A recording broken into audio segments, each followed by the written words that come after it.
Say welcome, welcome, welcome anyone coming in. Welcome to Bad Cop. Going to a city meeting tonight. They start at 8:30. We're almost there.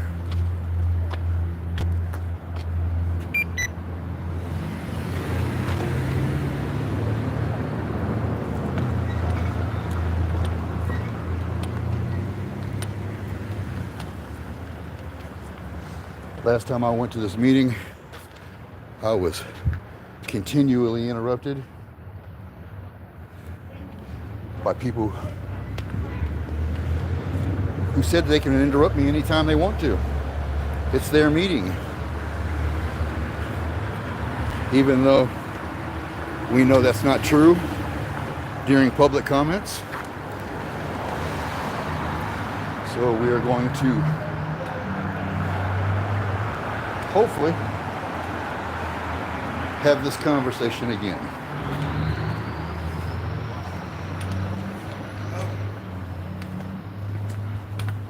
How you guys doing? Good, how are you? I'm good. Oh, not too Hey, bad. I've met you before. Yep, on my way to this, on my way to a city council meeting now. I was gonna say I met you down by the close to the tap house. You were doing something. Yeah, I'm on awesome for you, man. Yeah, I'm on my way to another city meeting right now. Nice.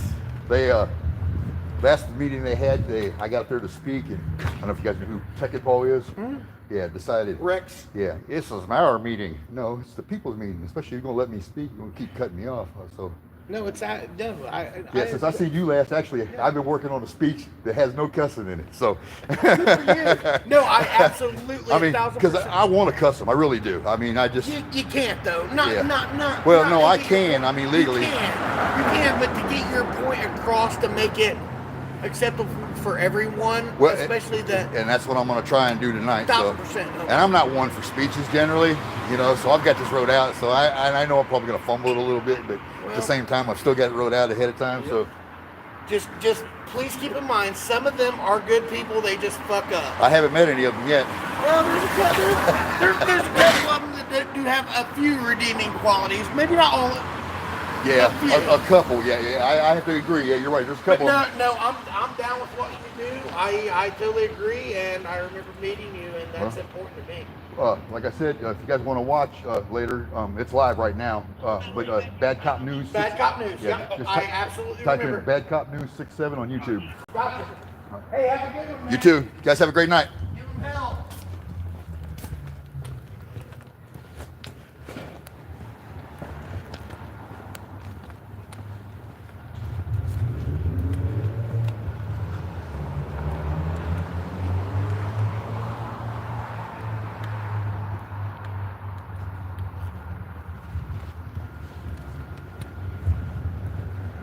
According to the internet, there was a couple meetings earlier today and had no clue. I woke up getting notifications, and if I don't answer my notification sender, I've got it set up through a Zedge, one of the notifications. After like the fourth time it goes through, it'll tell me, hey asshole, read your notifications. I had a real late night, so it don't look like anybody's over there yet.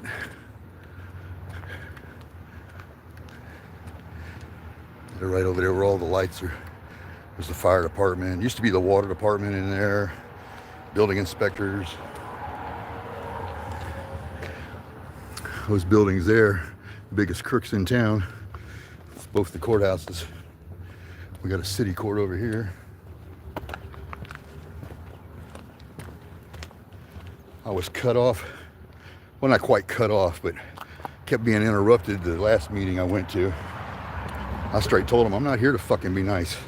Now, you got to respect us. The fuck I do. But I don't plan on cussing in here tonight, so since my last meeting in here, I've actually been taking my time to write this speech. He wants something articulable, I'll give him it. Backed up with some case law.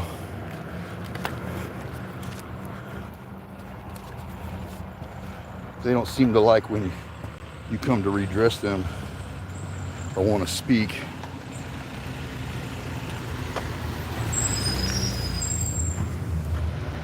Another flag not illuminated.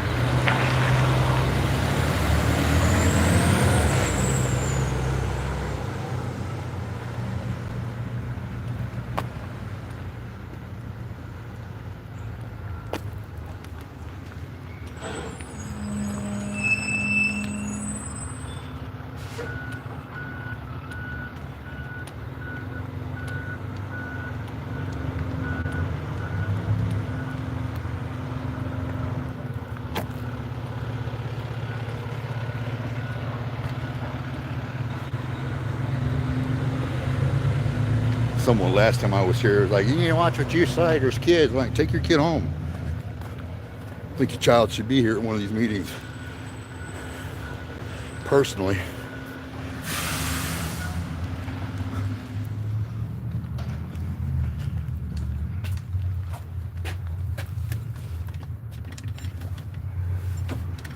She locked.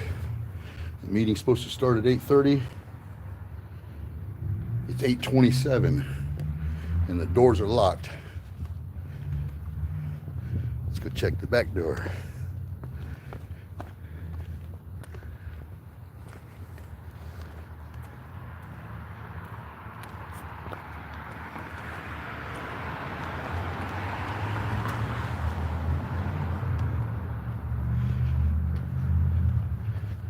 They found out I was coming and decided not to have a meeting, I bet. He gonna come up here and start cussing. And yeah, I want to. I'm not gonna lie.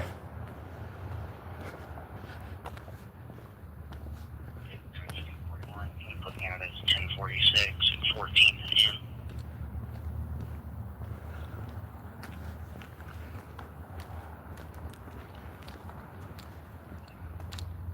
Come for it.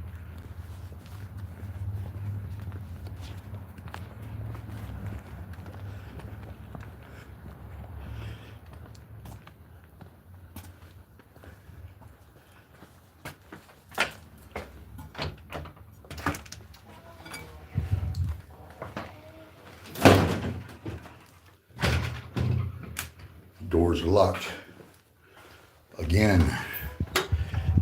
Now, if the meeting's supposed to be at 8:30. Hang on, what time is it? It's 8:29. So, did they cancel the meeting?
Nope.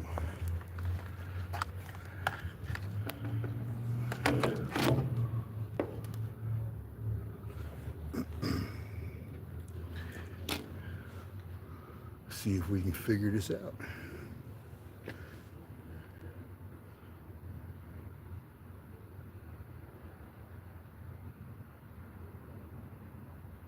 Dispatch C41 will be turning it down to the roadway. Yeah, that's it. You 10 the fuck 8 out. Come for it.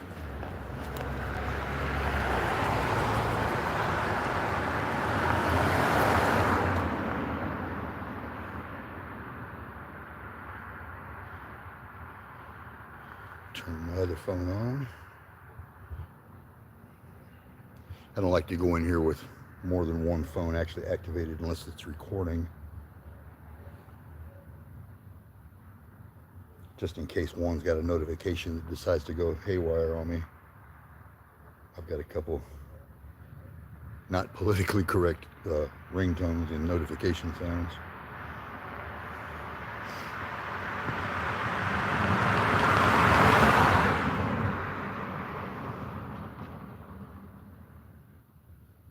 Right, it says I'm connected.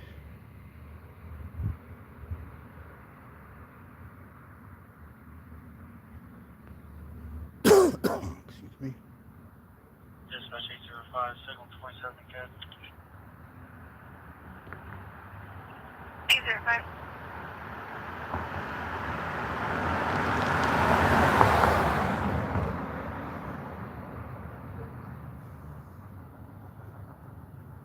Dispatch 40. When is the next city council meeting for Henry County, Indiana?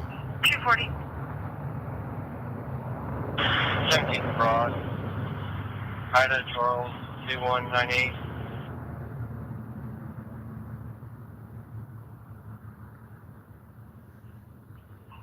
Temper.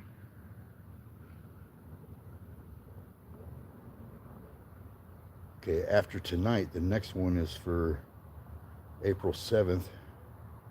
It's 6:30 p.m.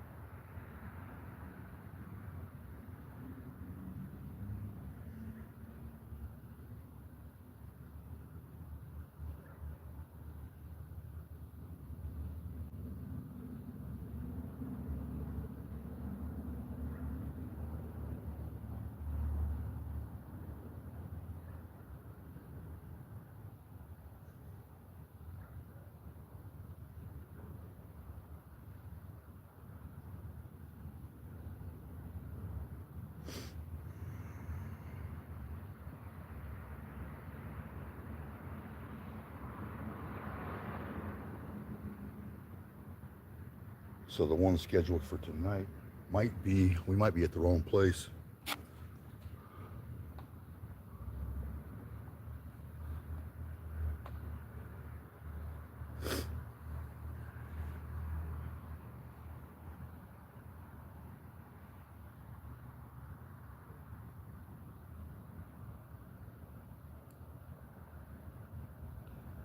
Just to be on the safe side.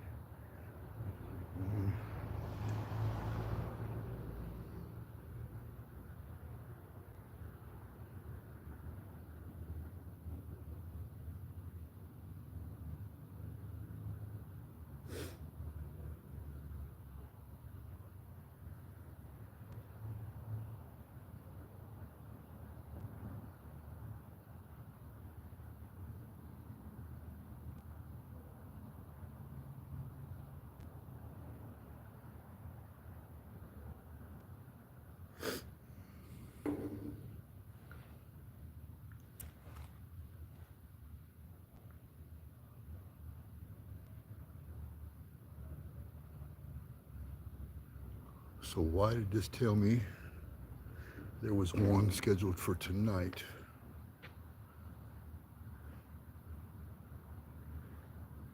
Two 52. 52.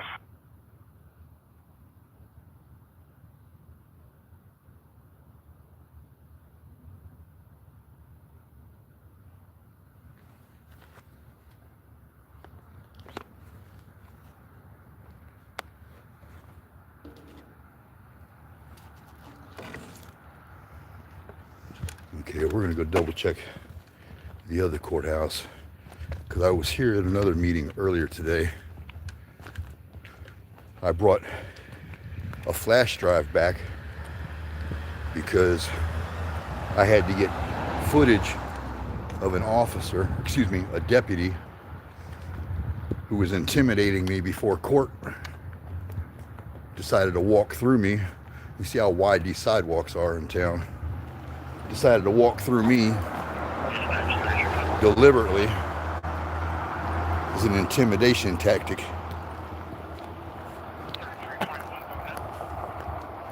But anyway,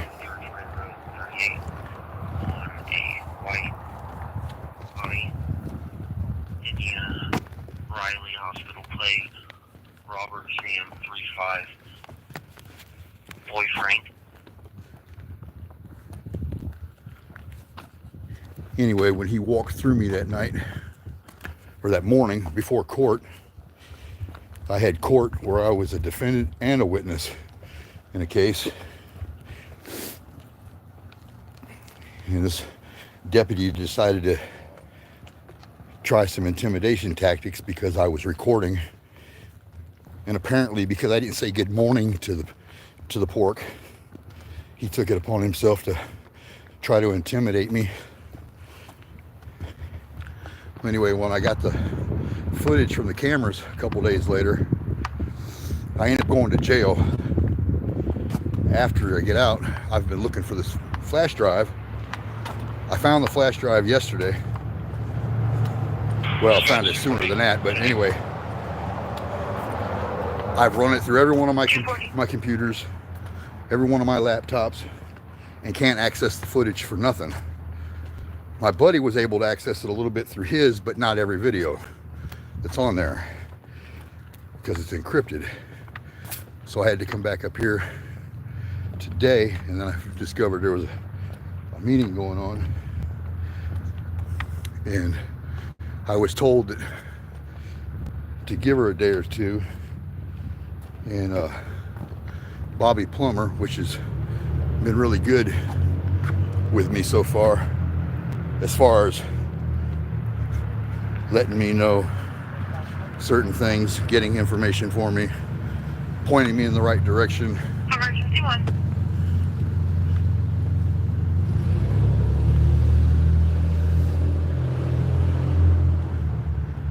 Okay, so they're clearly closed, I think. Yeah, I don't see any lights on in here whatsoever. Okay, so there are no more meetings, I guess. I take it tonight. Maybe I read that wrong. My bad. This is 542. 242. Could you change the nature of my call to neglect and mark being route to 630 North 26th Street and start another car, please?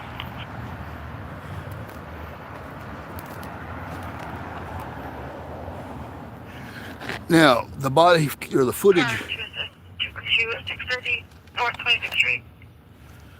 the footage I'm referring to started underneath that camera.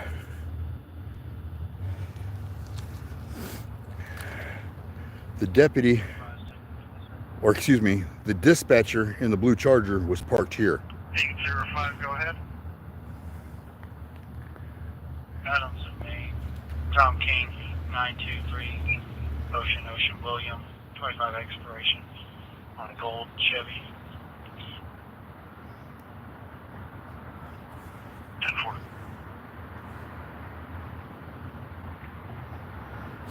Anyway, like I was saying, the dispatcher was parked here. The deputy was parked there in the jail van that brings prisoners in from the jail.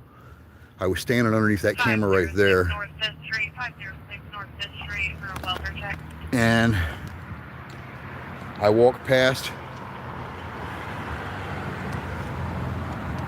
through here. They were, like I said, over there in that parking spot. I cut through right up to here. Same way I'm walking right now, same identical way. They said something to me as I walked past. I ignored them. I wasn't sure what they said. I stood about here. As you can see where this red square is. Now, if you notice, it's five plus feet something here. To the wall, to the curb, is 13 feet. I was standing here. He was parked right here. She was parked there. I was standing here recording, minding my own business, just recording, but yes, I was pointing in this direction. I was talking about what was getting ready to happen with me going to court that morning, and the deputy decided to walk from there. He came across this way, and I'm talking over here into the pavement, walked over to his vehicle that he has access to, pulled the keys out of it, locked the vehicle up. Well, as he was walking over there, I stepped here to where I could touch this wall, literally. And I think I even touched, I'm almost positive I touched it in the deal, and took the step just like I just did now. You can see the shadow line, how close I am to this wall. He turns around, gets in his vehicle, pulls the keys out, locks it up, and instead of walking back here again and going around me, keep in mind, 13-foot sidewalk, he decided to walk right through me and made me back up out of the way right here, and then walks in there and proceeds to not identify himself, proceeds to just basically intimidate me, you know, armed thug with a gun.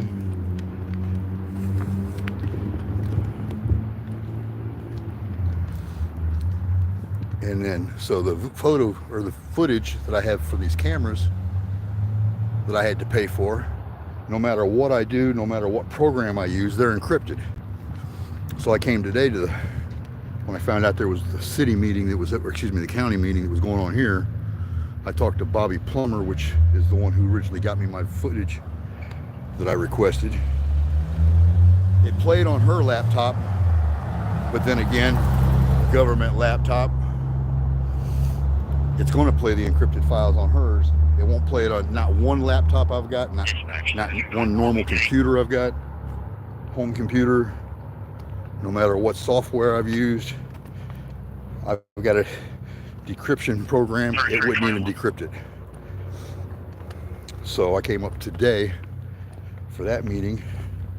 She wanted to take the original flash drive, and I was like, no, I would prefer, I don't want you to tamper with it, you know what I mean? This is proof in my pocket that, you know, it's encrypted. You can give me another flash drive.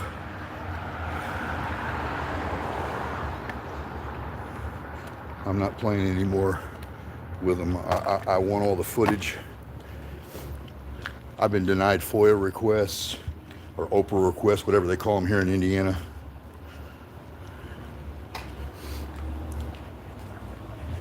The town attorney tells me I couldn't understand what your request was. And then I reopened my email to double check, to make sure it was something. I mean, because I don't have shit handwriting. I mean, I've got some really nice handwriting when it comes down to it. And anyway, made sure I didn't write nothing in cursive, you know, just in case the moron wasn't taught that shit in school, because they weren't taught the law. But anyway, and it clearly states in there, I want oaths of offices, bonds, you know, salaries, hiring dates, complaints, you know, full jacket on every fucking employee that's messed with me. I don't understand what's hard about that. He says, oh, I couldn't understand, I couldn't read it. I showed it to 5 other people. Every one of them read it perfectly. You know, so it's just another denial they keep doing. And it was my bad on the, it said that there was another city meeting, not at the county building, but at the mayor's office. There was supposed to be a meeting tonight at 8:30. But apparently I read that wrong, or I put it into my reminders wrong. So since I'm out, we're gonna see what we can see. Got the scanner going. I had an officer here tell me because my driver's license is expired and my state ID is expired, that he can arrest me for not having them up to date. And I'm like, dude, you've bumped your head, man. So basically you're telling me the government owns me and I must comply. Somebody's smoking too much giraffe poontang. Like I said, I'm gonna try not to cuss as much as possible. 505-3229. It's hard not to cuss in this town, I'll be honest. You want another car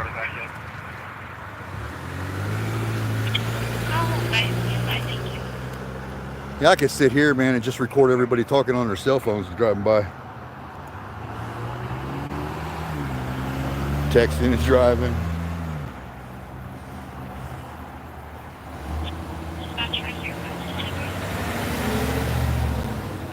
505.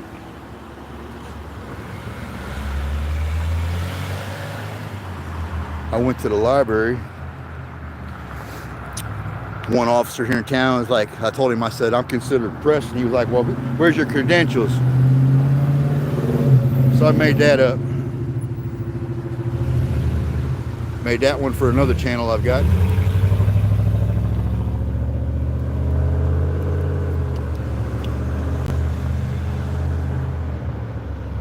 That one for another channel.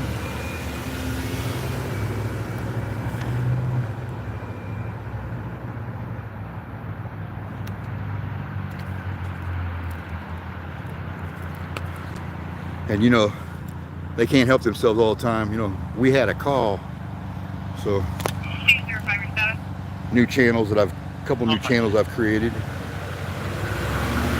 The day I went to court, October 2nd of last year, I turned around and on Facebook that morning of court, I went and created another group and a page that said, nope, not today. 17th Spring. Before court was out, before I was sentenced to the jail, I was surprised. It had over 5,000 subscribers. I was like, hell yeah. If this channel would take off as fast, it'd be nice. And I know part of the reason it hasn't taken off as much as I want it to. It's partly due to my mouth, which is I'm trying to, like I said, refrain from that. I don't want to cuss them out, not unless I absolutely have to.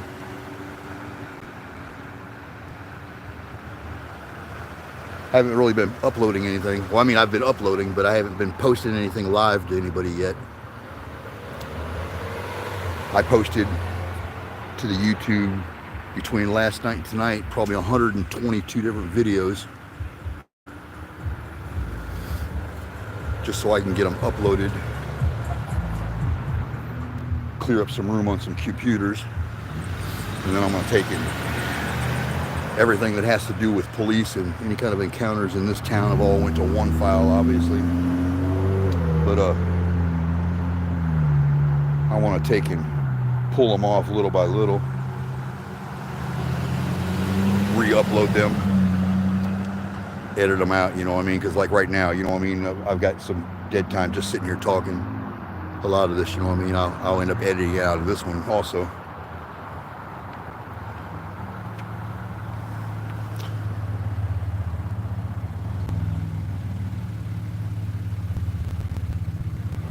You're good.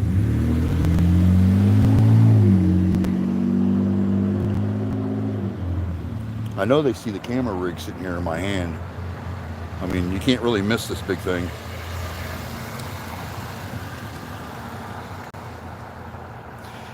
The night I got arrested, I was going to a county meeting. I was on my way. Actually, no, I take it back. I wasn't going to the meeting. I was coming up into town I was going to do some story on some of the churches here in town. This town, believe it or not, I mean, I know I'm in the middle of the Bible Belt, but damn, there's so many churches in this town. It's unreal. I'm like every other block, there's a church or two.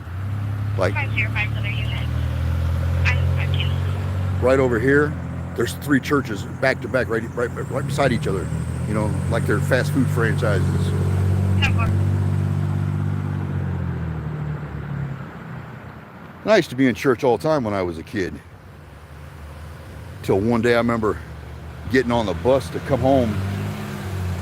And I remember telling my mom, man, it seems like every time we get on that church bus to come home or to go to church, it seemed like they were always trying to give us stuff, you know what I mean? Like an incentive to get you to come back to church, you know? And even as a child, I knew that was wrong. If I'm going to go to church, I'm going to go to church because I want to go to church. I'm not going to go because you're giving me things.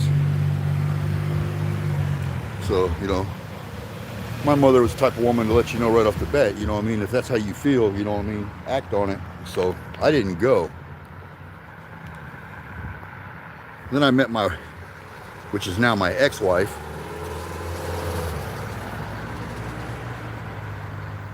Started going back to church and started doing different things with the church, and then come to realize it's full of a bunch of hypocrites. Same as the government. So it's kind of like hand in hand, it's like they all work together. You know, it says separation of church and state, but you know, let's be real, they're not really separate. They're all getting away with the same stuff, none of them helping anybody really. Because what I remember reading about someone being equally yoked, for example, you don't place somebody in a position to where they're going to hell. I mean, if I'm going there, it's going to be because of my own actions, not because of yours. Hopefully that doesn't happen, but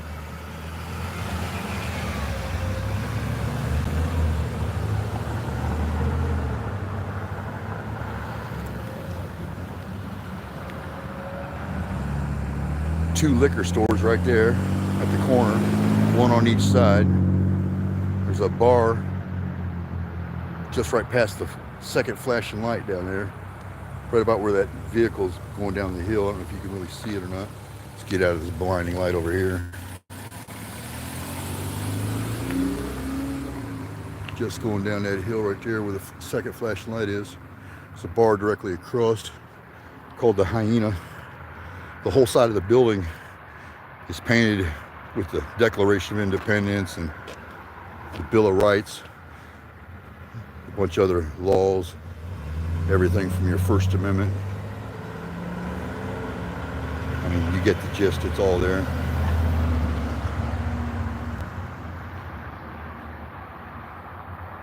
This is Indiana and Main Street.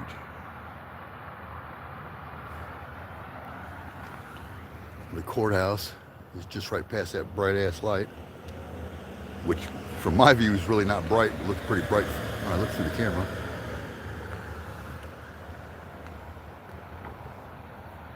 Someone cutting through the parking lot over there.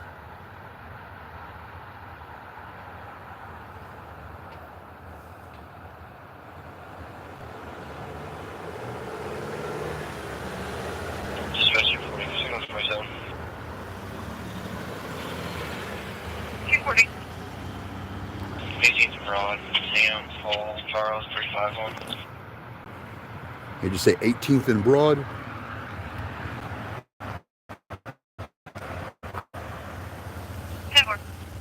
That's over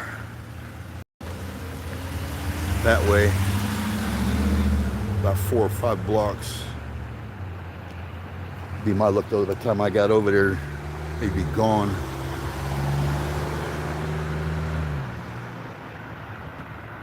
Part of the reason I decided to turn the scanner on tonight was to kind of show that when they pull people over, obviously I'm in Indiana.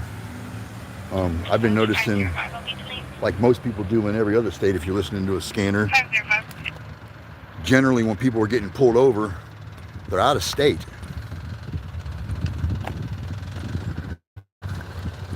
And we've all been there, I think, at least most of us. I've been there, pulled over in another state just because you've got out-of-state tags, whether they admit it or not. That's the whole reason they pull you over, because they know you'll pay the ticket, just like I did when I was younger. So I didn't have to travel back 450 miles to go and pay for that ticket. You know, a ticket that I probably could have beaten. Now I'm like, I'll travel. I don't give a fuck. I said I wasn't gonna cuss. I don't give a fudge nickel.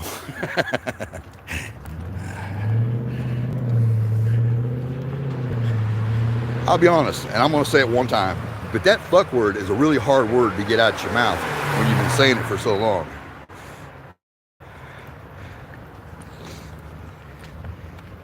I had one of the city council members, actually a couple of them, tell me, you need to respect us.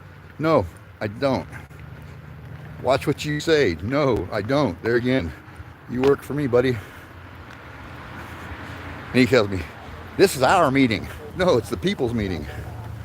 That's why you have them.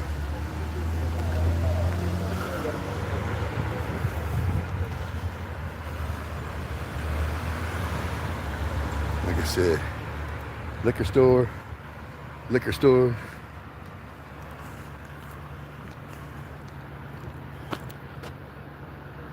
I got a video from right there at the post office the other night that I didn't actually intend to get. I was doing a video on the churches. The postmaster comes out and asks me if he can help me. And I was like, no. He goes, what are you doing? I was like, well, it's kind of self-explanatory. I'm like, I'm holding the camera in my hand. I don't know, kind of self-explanatory. I know it's probably being a little bit of a smartass by the way I said it, but still, I'm like, it's self-explanatory. I got a camera in my hand. I'm aiming at the church. He goes, oh, you're one of them. I was like, instantly, I spun ahead with the camera. I'm like, what the hell is that supposed to mean? So he refused to give his name, so I walked inside. He goes, you're disturbing business. I'm like, no, I just need your name. Give me your name and a complaint form. I'm good to go.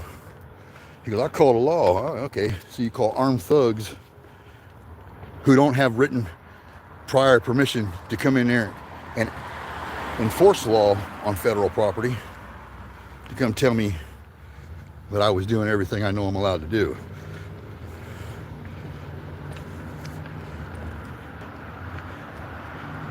He'd have kept his opinions to himself. I'd have never came in. I'm not one of them ones, like I say, look at my channel, you don't see too many with post offices. I don't think there's anything with a post office on there yet, to be honest. There's about ready to be a couple.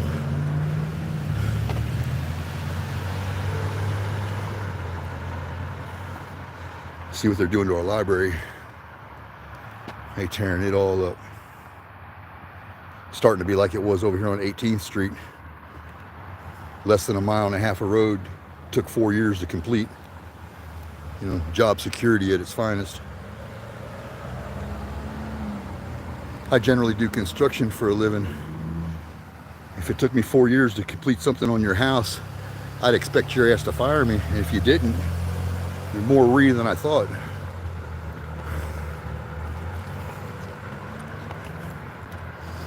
Someone asked me the other day, how come I'm not doing anything inside houses anymore? And I'm like, I get tired of dealing with homeowners.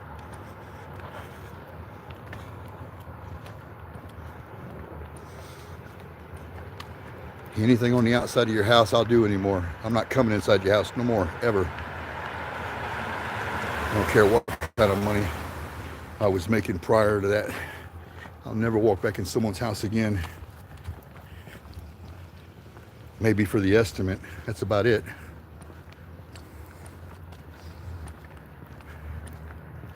I'll show you this mural that they've been painting on the side of the bar here. I was talking about. It's got the Declaration of Independence and Bill of Rights. You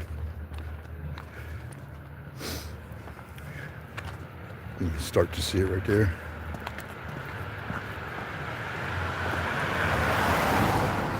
Woo. Somebody smoking a skunk.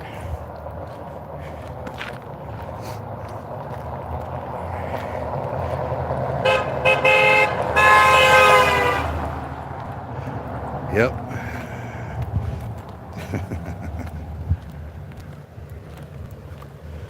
I like coming out here at nighttime and doing this.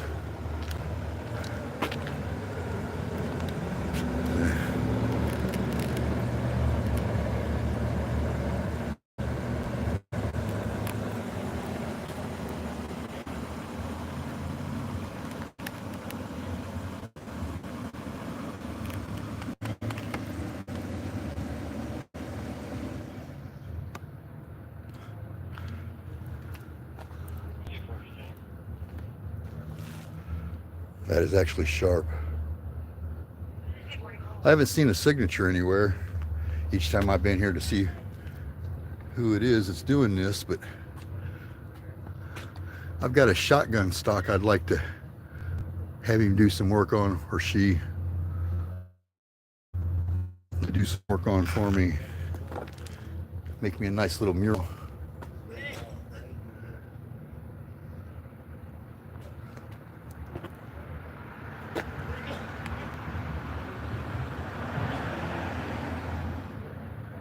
It's not quite finished on that one either.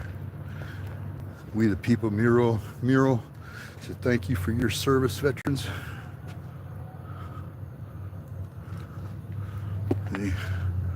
At the Bill of Rights.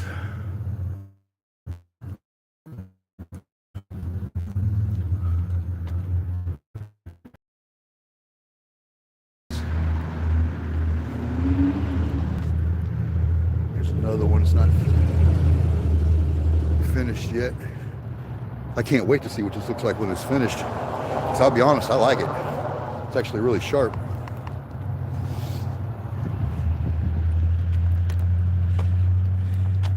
I've got another light it's a ring light that's actually hanging on my pod that I'm holding.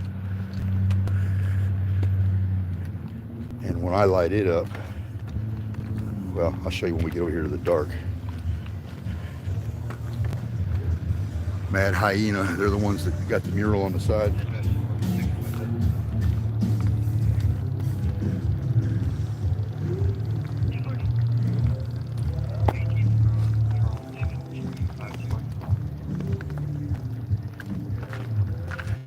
Someone asked me the other day when I was talking to this one police officer, someone went by and was jamming some music and asked me how come I didn't mute it, or how come I've got a couple videos that have like copyright strikes on them. And I'm like, I'm not trying to make money off these videos. I don't care. That's not the issue of putting these videos out. You know, they could demonetize them all they want to. I don't see how someone can freak out, especially YouTube. That's another thing that really flips me out the most. How you gonna freak out? I'm recording live on YouTube, and I could be watching YouTube, playing music from YouTube, and they freak the hell out. And I'm like, what is up with that? Makes no sense to me. You know, if you hear a music from a car driving by or whatever, you know, you're expected to mute everything all the time. I don't care about none of that. Like I said, I don't care if I'm making money off these videos. That's not what I put them up here for. It's the last thing I'm worried about. My deal is trying to figure out the right way to go about this. And I've noticed too that, like if you look at my subscription list, for example, how many people I'm subscribed to that are so-called want to hold government accountable. Not one of them. I mean, I'll tell you, I'll be honest, I'm about ready to unsubscribe from a whole bunch of people. Most of them anymore are, here, buy this. Oh, I'm sponsoring this. I'm not into it for sponsors and bullshit. If you can't get the truth out there without trying to pawn off your merchandise, you know. When I was doing my construction hard and heavy, I wasn't advertising my variety shop during my construction. Vice versa, wasn't advertising the construction through the variety shop. When I had my music store, same thing. Wasn't, you know, trying to find a dark area. Well, anyway, it's kind of dark right here. Look, this is the one light. See how bright it gets? All right, and that's full.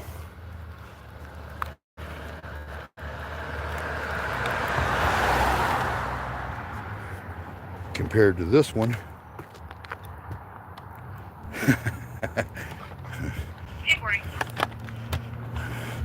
I light up the neighborhood.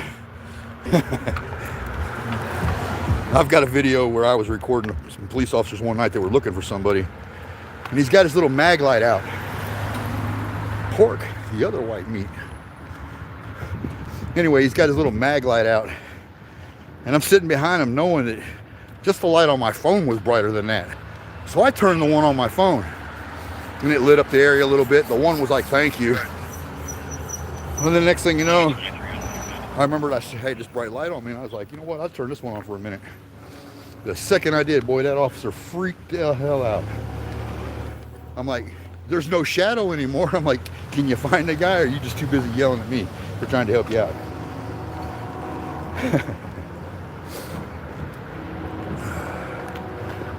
This is Indiana and 18th, where that call was about a car. Like I said, right there's Broad, so tells you again, walking down here, you definitely ain't gonna go on. I'm not waiting, or I'm not crossing.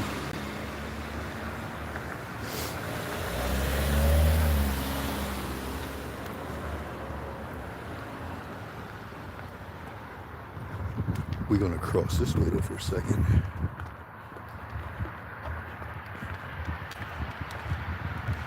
I'm tempted to see, there's two more churches right there. Like I said, there's churches everywhere in this town. I mean, it's literally the middle of the Bible Belt. That's no joke. Part of the reason I think I mention these churches though a lot too is because there's a few of them, like the one behind me I just pointed out, you know. They've got a food pantry in there and they give out clothes, help people out that are homeless. But yet, out of all these 100 and plus churches that are here, I can guarantee that not one of them has anybody homeless in it. Not one person in one of these churches are doing anything for homeless vets. But they'll sure take your money and live tax-free, which irritates the hell out of me, because it's just like government, you know, it's all tax-free. Here comes the crazy train that's always louder than hell that you got to yell over.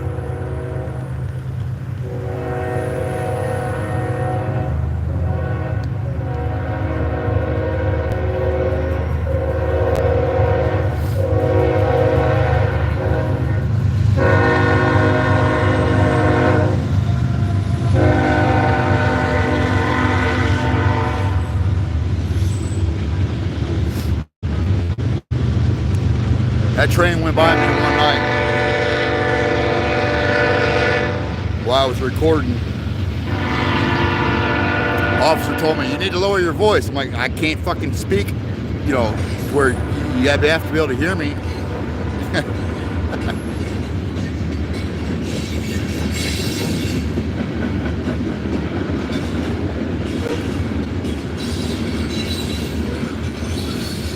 There's a semi I recorded one night.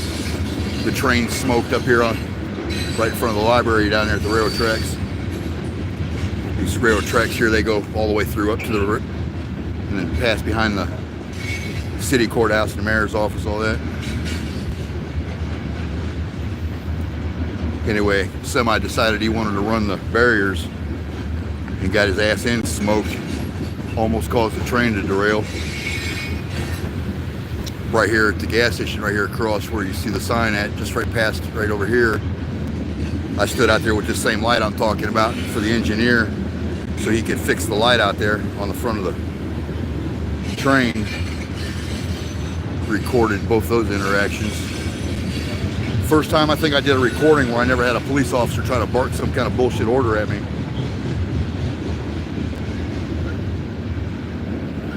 There again, like I said, that's another video that you'll notice if you check my channel. You won't see it published yet.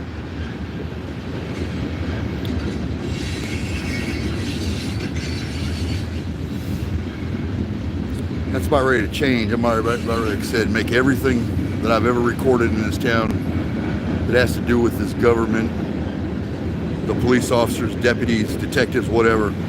We'll make it all public.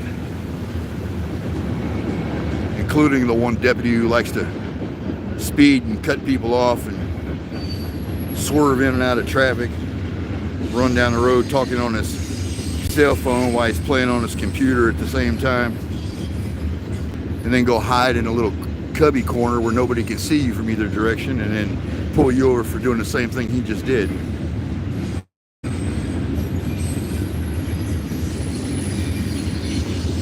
I got an interaction the other night, actually, like I was talking about a little while ago, with Schmidt, the officer who arrested me on, it's a warrant for my disorderly that I already just spent time for.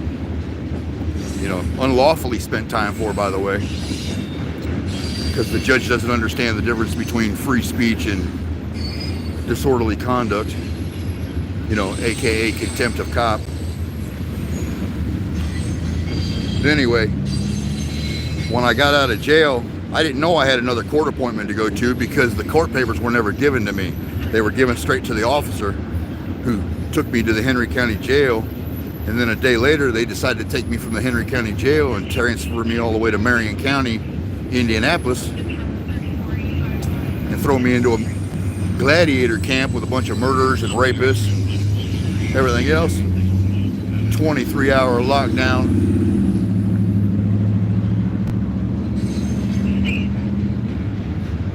So when I get out, or actually when I got to the jail, I told him, I said, I need my court papers. He goes, we can't let you have these court papers. And I was like, why not? He said they could have been dipped in drugs. His exact words. So basically how I took that is, another engine. How I took that was that basically you're calling the clerk of court, the deputies, the judge, and everybody else who was in that courtroom, you're calling them drug dealers. They could have dipped my court papers into drugs. Was your excuse for not letting me have them? Straight out of courtroom. And I get it. If you've ever been in jail, you know, the drugs run rampant in them. We all know it. They try to pretend it doesn't happen, but it does.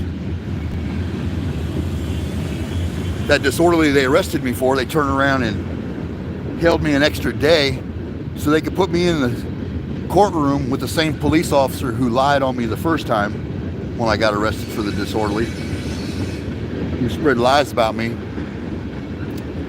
Another person who was in the cell told the truth, told the guards that the things that were being said about me were not true. They didn't care. They took me out and threw me in a holding cell anyway with no window, kept the light on 24/7, no mat.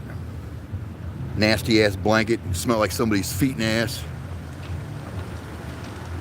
For freedom of speech. Some of the freedom of speech that like I said, I chose, I'm going to try not to use in this video.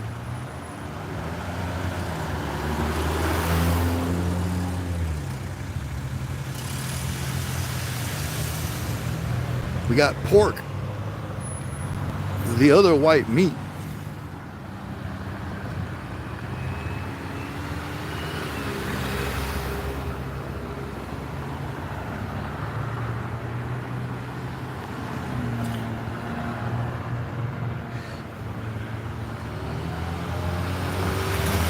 I told one of my buddies I was thinking about doing a story on all these gas stations. And if you go into the gas stations, I think you kind of know what I mean by want to do a story on these gas stations.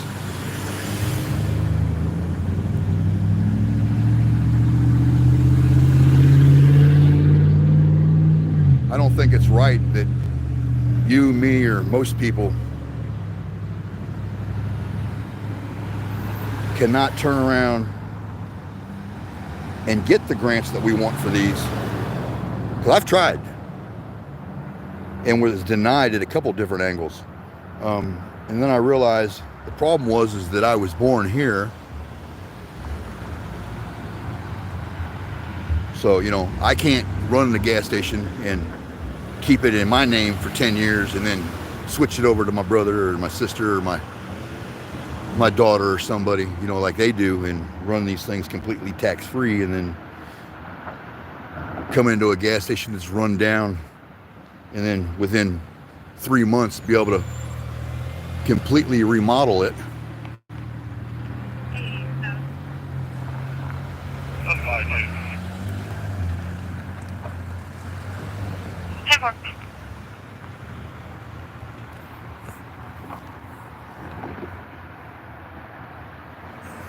So yeah, I think, like I said, before too long, I think I'm going to do me one of them.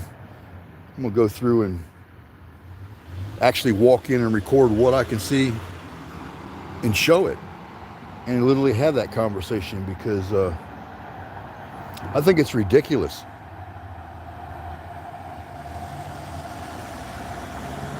And then on top of it, they tell me these are the same people that are trying to, you know, off us.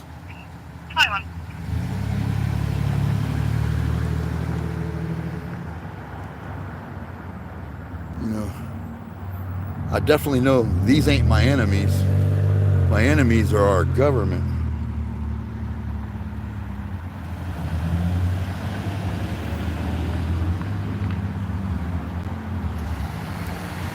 Bunch of sadistic people running the system. No accountability.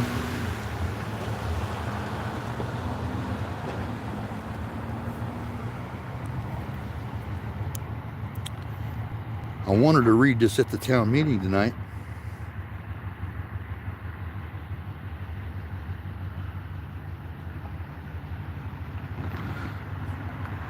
This is what I was going to read at the town meeting tonight, which I'm still going to read at the next one. It says, at the last city meeting that I attended, I was continually interrupted. Hang on, let me turn the scanner off for a second. It says I was continually interrupted. So now I'm here to set the record straight. It said, this is not a game. This is not a social club. This is not a monarchy. This is where government officials rule over the people. This is a constitutional republic. And in this republic, the government serves us.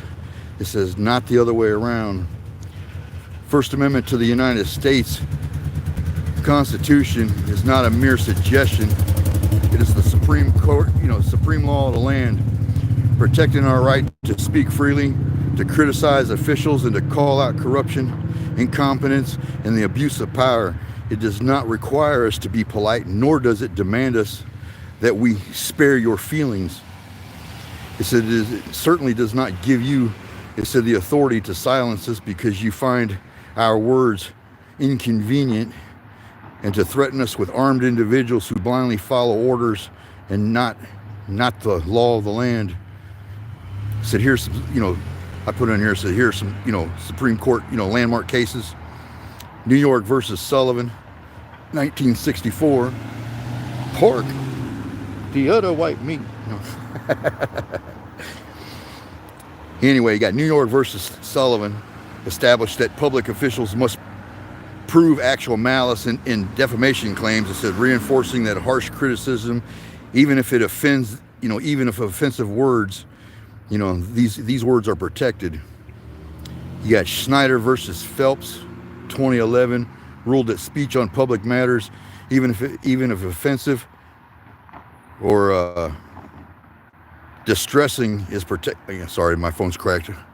Is distressing is protected under the First Amendment. It says City of Madison Joint School District versus Wisconsin Employment Relations Commission. That's 1976. Held that public meetings are designated public forums and criticism cannot be barred from speaking on relevant issues or words that they use unless they incite violence or true threats. Just like disorderly conduct. I can say anything I almost cussed. I can say anything I want as long as it doesn't incite violence or threats. Board of Airport Commissions versus Jews for Jesus, 1987, says struck down vague restrictions on speech in public forums, emphasizing that the government cannot impose arbitrary limitations on what citizens can say in public at public meetings.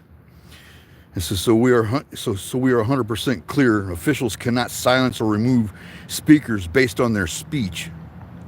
You get that, Mr. Rex Peckinpah?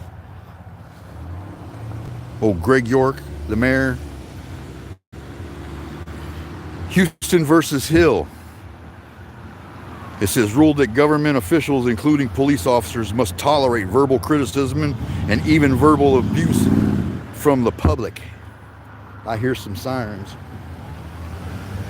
Turn the scanner back on for a quick second, see what's going on. See if they close by.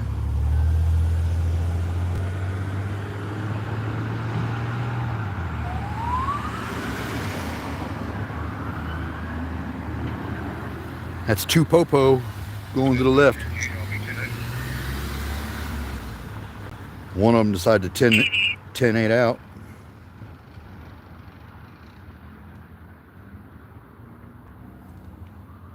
Come on, where you going? Tell me you're going close by.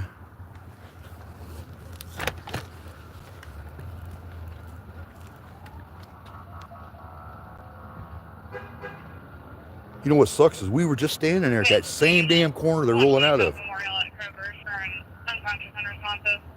Oh, unconscious unresponsive at Maybe a female in the bathroom. the Kroger.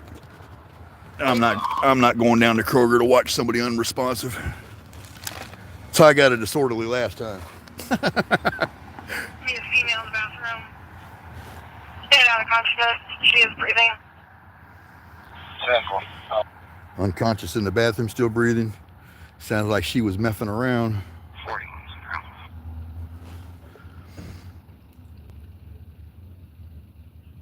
It says the right. 211-241.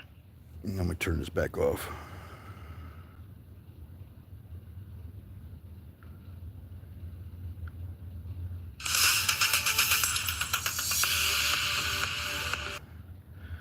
The right to speak freely, says, regardless of government or their discomfort. Cohen versus California in 1971 declared that the government cannot ban speech simply because it is offensive, reaffirming that one man's vulgarity is another man's lyric. RAV, which is R.A or .V. I'm not exactly sure what it stands for, but anyway, it says, I do at the house. I didn't put it in here. I just kind of abbreviated it. City of St. Paul, 1992, struck down laws that prohibited offensive speech, holding that the government cannot silence expressions just because they do not like the message.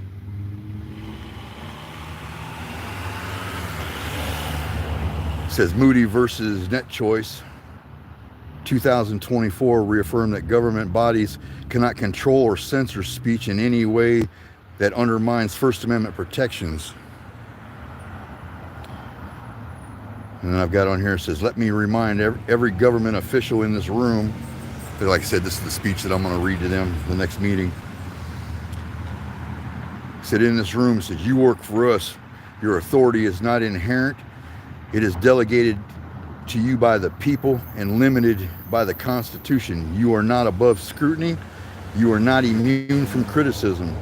The Constitution is a contract and a set of chains that binds government officials to the limits of your power.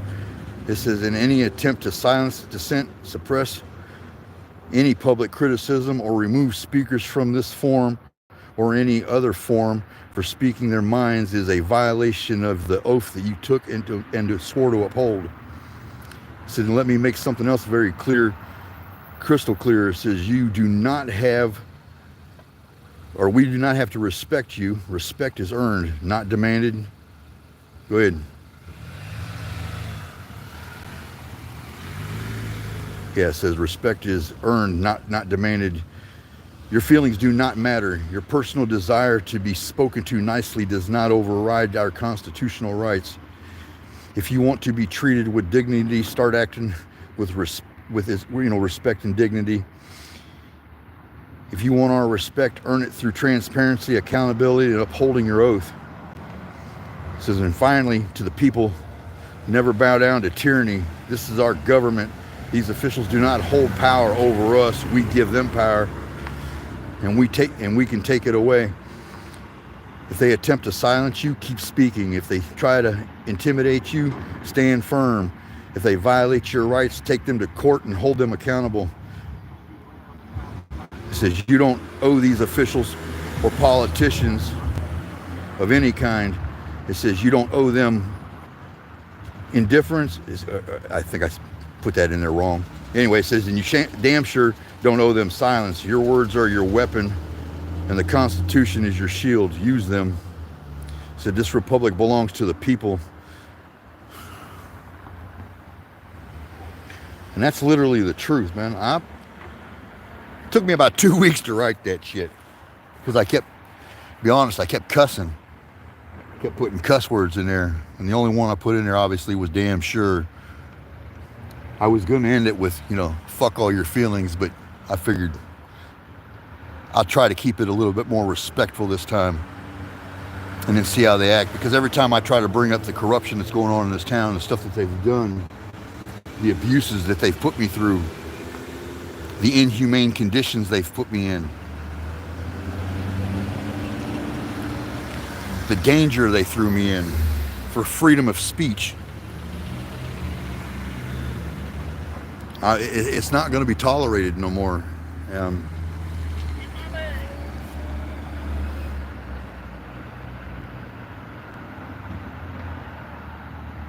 I don't know what he said.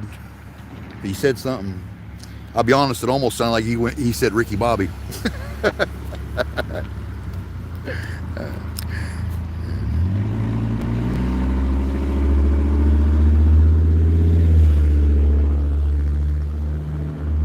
I had Schmidt, like I said, the officer that I talked to about a week and a half ago. I was coming out of the library after making my press passes, reprinting them out. You know, because they're constantly going, well, where's your press pass? And I had what originally held in these things here that originally said stuff like, you know, fuck your feelings, you know, honor your oath, stupid shit, like, you know, other things. And now I've got them to where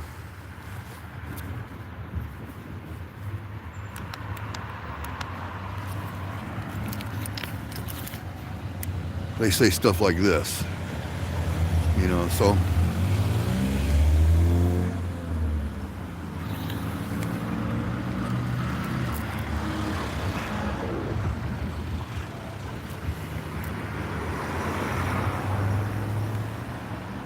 it says we had a call. The other one here in the back says stop interfering with my freedom of speech. Different channels I've created. But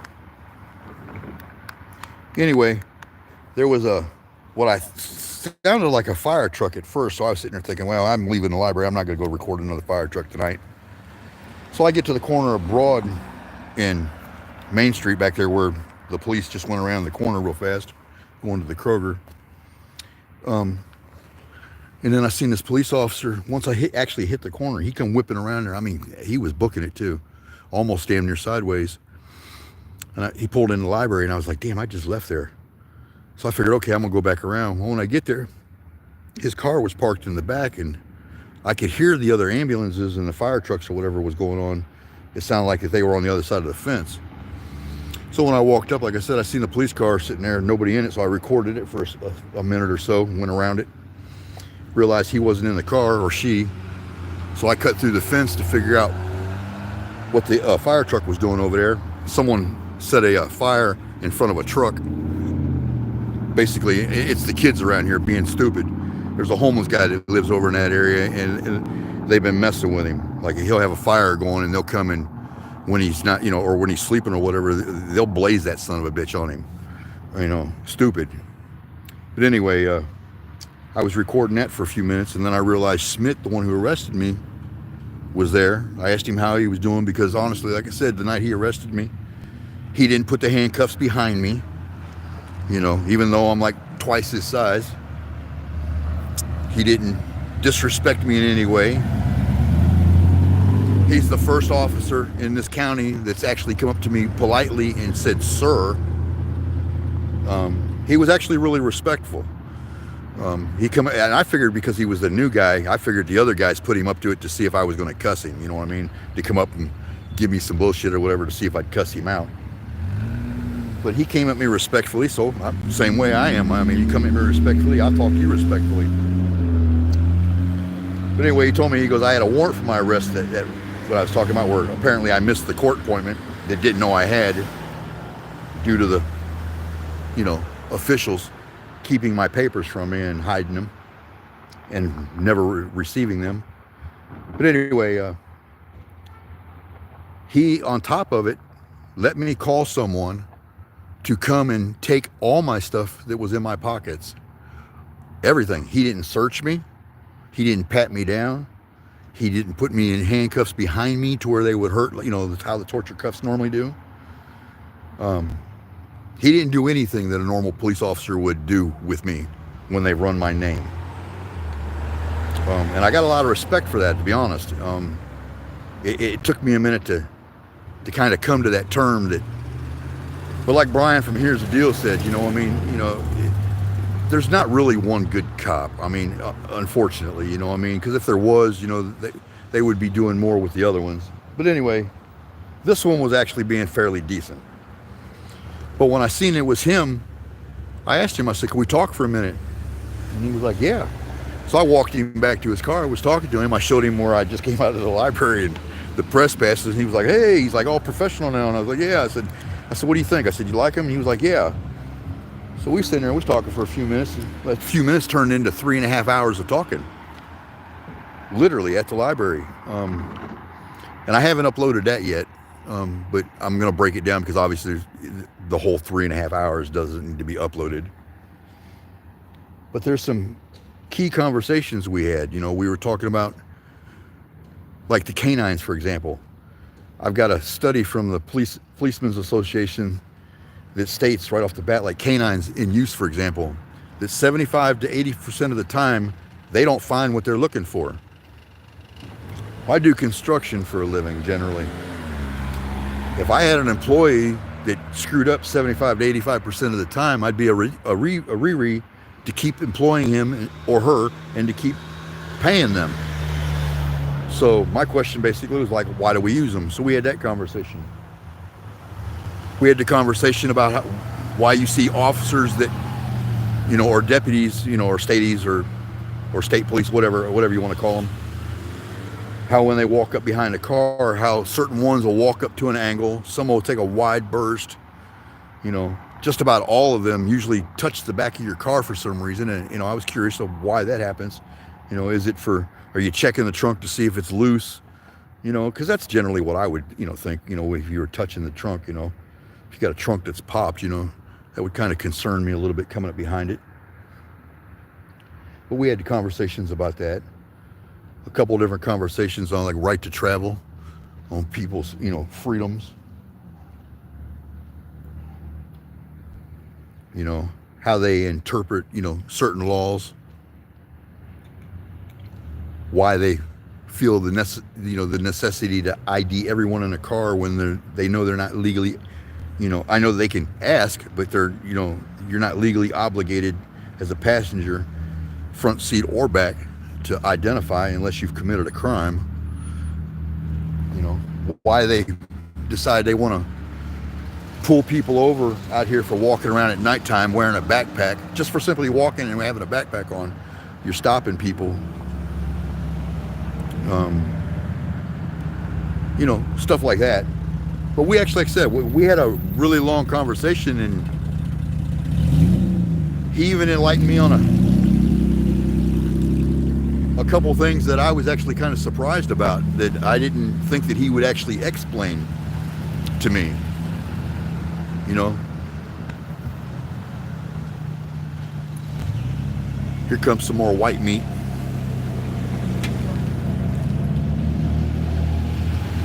See, look, California roll. Yeah, you better turn that blinker on. That's Schmidt. If you're watching, hello. That's the one I was just sitting there talking about. In the second car behind the one that turned. See, and that's another thing. When he left from talking to me, I didn't have to tell him. He immediately got in his car. He put his seatbelt on. When he pulled out of the parking lot, he used his blinker. When he got to the next corner, he used his blinker. And he knew I wasn't no longer recording at that point.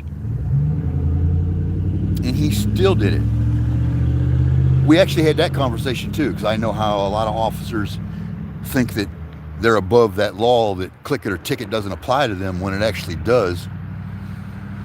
You know, and I understand, yeah, it's a pain in the ass because of the equipment that they wear on them. But see, I've got a bunch of equipment on me, battery packs and chargers and different things all around my belt right now. Things that I hold, you know, and if I was to get into a vehicle, I still have to put a seatbelt on. And even though I've had every bone in my body broke from getting hit by a police car when I was a kid. Actually, I had a police officer in a robber's car. I got to rephrase that. The person who was robbing whatever he was robbing at the time when I was 7, he swerved around me in the police car. So the police car missed me with the robber driving it. And the cop in the robber's car smoked me. And no, that's not why I record cops. I had someone ask me one day, they go, deep down, I said, psychologically this, I bet that's why you do it. I was like, no, it's not why I do it. Fullman and Pratt are the reason I do it. When I had a guy who ripped me off with a couple $100,000 in tools, and then another $20,000-$30,000 in building materials that I was remodeling my home after a fire that I caused on myself, that I didn't turn into insurance or anything. It's come out of my own pocket to, you know, to redo this. And anyway, he was stealing from me. And I don't care if I've known you for 20 minutes, 5 minutes, 35 years. Like in this case, you steal from me and I catch you, I'm probably going to do something to you like I did him. I whipped his ass, sent him packing.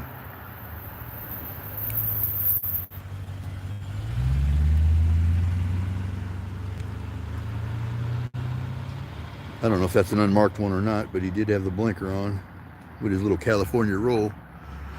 But anyway, I sent him packing. A fire marshal witnessed the guy come back and try to set the house on fire with me in it. So when the police show up, all they were worried about was a fight that occurred an hour or so prior. They weren't worried about the gunpowder, the explosive, flammable material that's in my porch, across the porch, in the doorway, down inside the hole I have opened up on the side of the porch, down the sidewalk. They weren't worried about none of that. Told me the lab doesn't work that way. Well,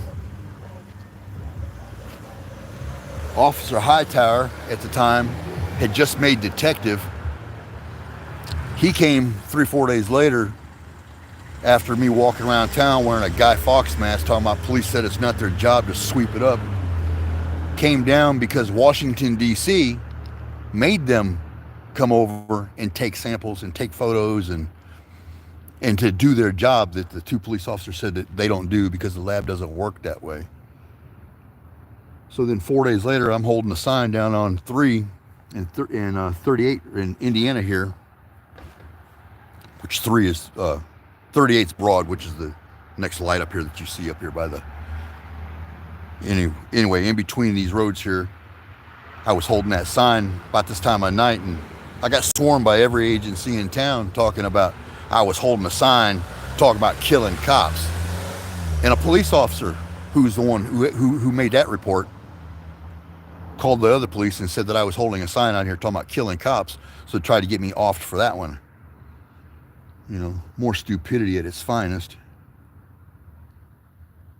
So I was threatened that night also. But that's the reason I started recording, because of them. So 8 years. So if you go back 8 years on my YouTube, you'll see all kinds of farm videos. Me working out with different types of martial art equipment, weapons. Hillbilly type shit, you know what I mean? Flipping cars over, jerking the motors out of them.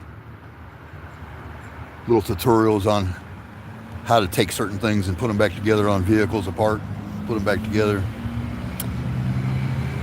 So it went from me doing what I like to do and being called the farm life to bad cop. Because that's what it seems like I run across, is nothing but bad cops.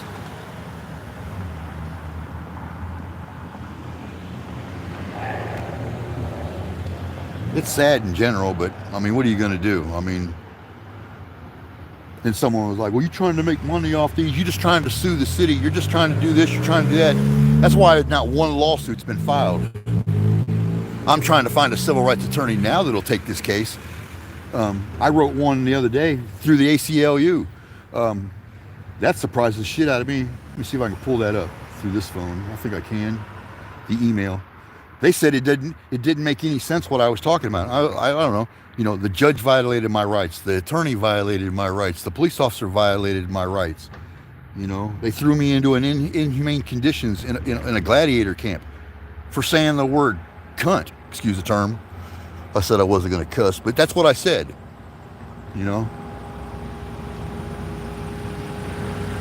So I spent 120 days, do 60. So basically I did the 60 days in jail. It was the court fine, or the court, it was 120, do 60, $1,000 court fine, lawyer fees, the whole 9 yards. Threw me under the bus. The attorney missed his phone calls. I tried to fire him. The judge wouldn't let me fire him because he said I hired him, which, it's not what the 14th Amendment says. you know, but it's not what the Constitution says at all, but they did it. But then I can't find not one attorney around here that'll take this case. The ACLU is joking around, but then again, you know, I kind of get their opinion. They probably already got my name on some little list talking about how I already feel about them anyway. You know, if I was walking around here wearing a pink tutu and, you know, identify as some New World Order freak, you know, yeah, they'd be sure as hell to jump all over my case. But since I'm a straight man with an attitude and an opinion, there's nothing to justify them trying to help me. It's just business as usual. My situation doesn't align with their agenda.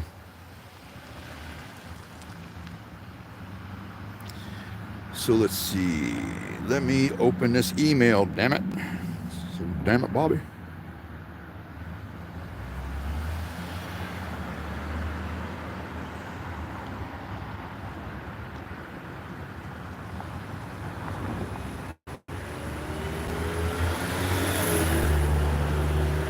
It's not going to let me. I don't have that account on this phone.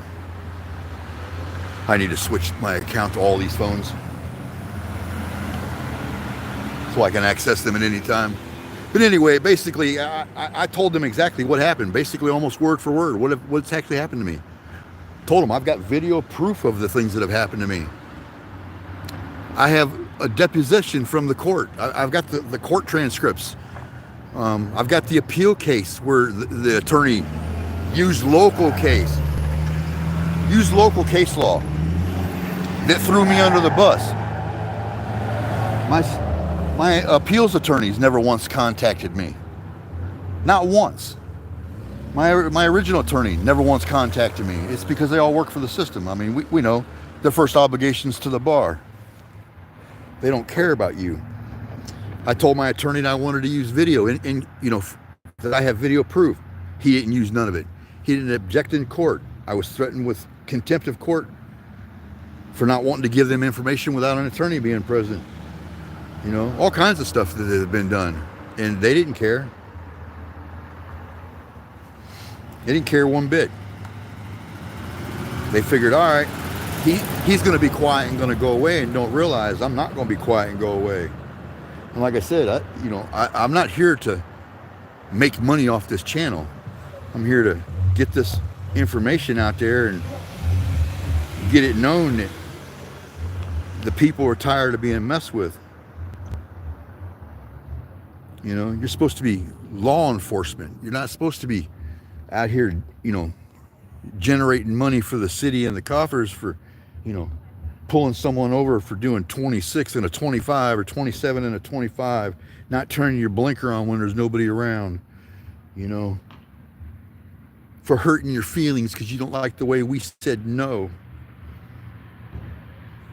telling you to keep my name out your mouth.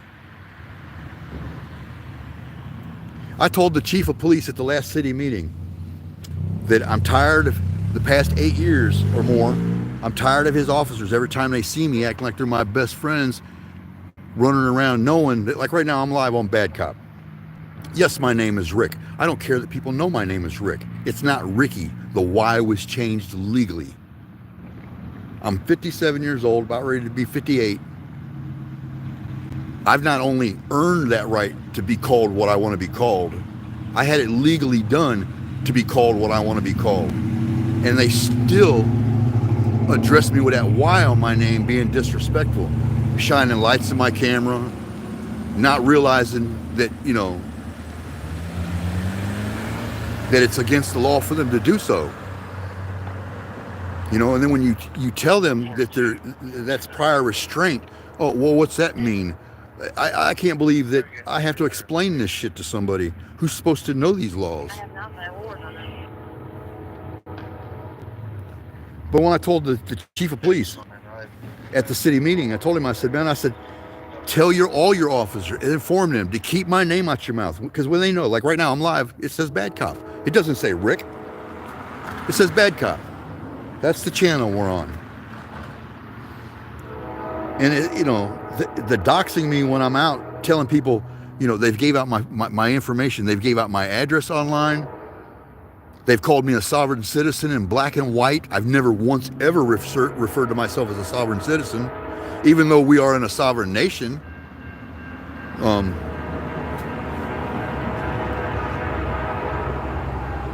Just about most countries in the world are sovereign. But all of a sudden, they want to twist those terms on you.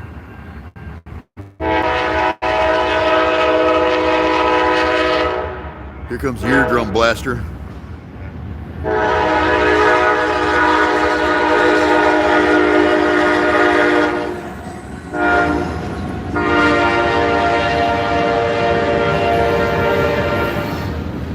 To a buddy of mine, you know who you are.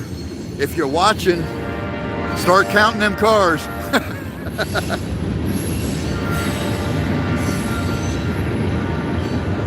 A buddy of mine, every time he sees a train, his head will start bobbing up and down. You're like, what the hell are you doing? Counting cars.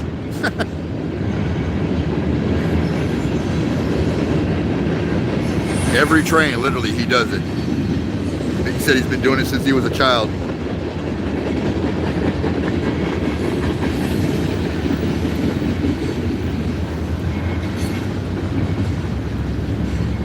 A lot of police keep driving back and forth here, don't they?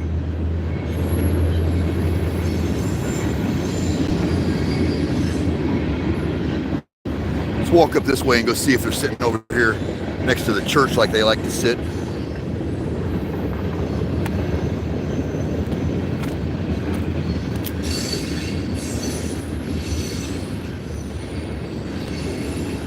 Oh, that flashing light. I seen that flashing light on the sign up here. I was like, oh, got something up here? It's a train track.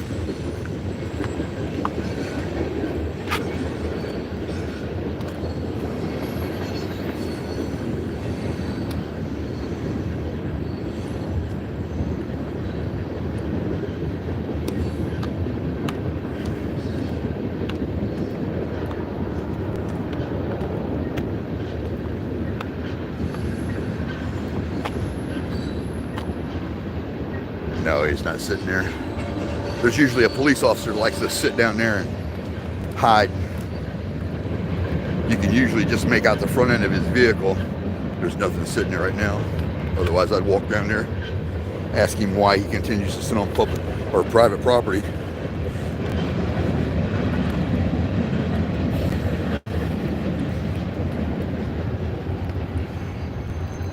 But anyway, this is Newcastle, Indiana, is where I'm at right now.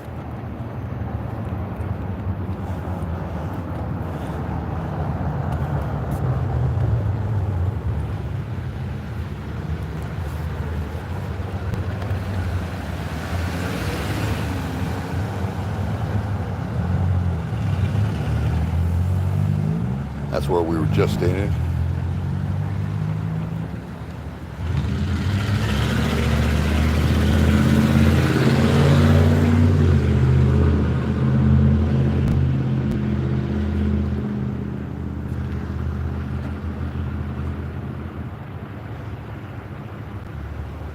It's gas prices here in Indiana.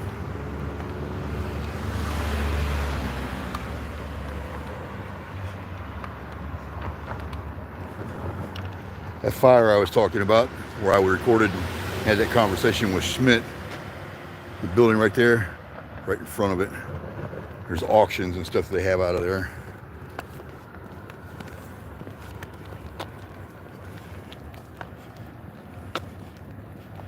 I've got to get me another gyro. I busted the other one I had for the phone. Help keep the phone steady. I sat on it. Up here in here, where you see those tanks, this is where the city, they come and fill up all their fuel. 42. 201.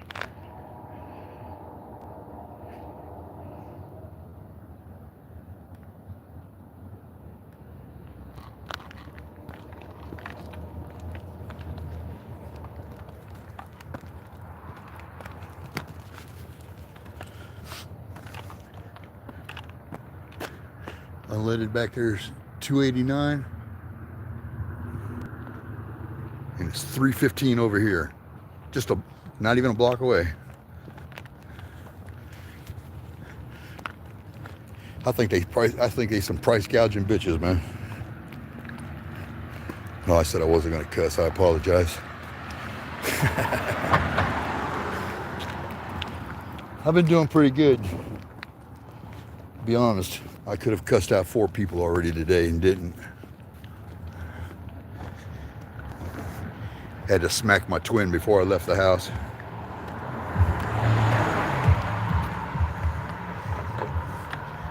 This is another church, by the way. I wasn't kidding when I said there's churches everywhere in this town, like convenience stores.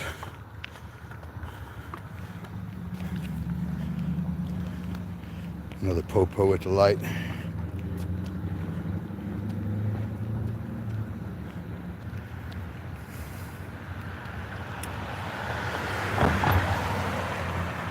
Dispatch 17, 727. 3317. 820 is in Washington, red Mazda, no plate. Someone exercising their right to travel, and now you're gonna go hit them with some government standards on why they should obey. That's another story. Me personally, I don't feel you should have, well, the Supreme Court's even affirmed that you don't need a driver's license to travel, but yet pushing that issue is going to cost you money in court every time, because not enough people stand up for their rights because they don't know that they're there, that they are there. Good.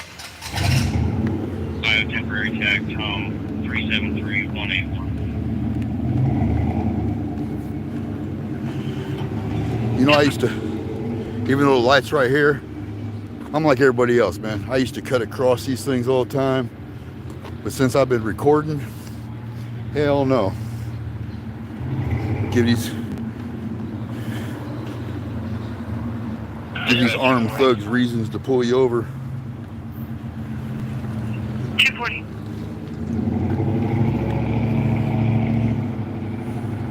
I'll be out with Kevin. Oh, I almost went. 29 on him. Wasn't paying attention to that. I seen that green.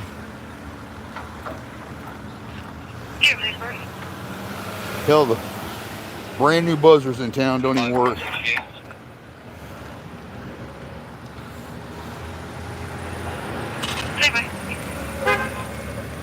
Yep.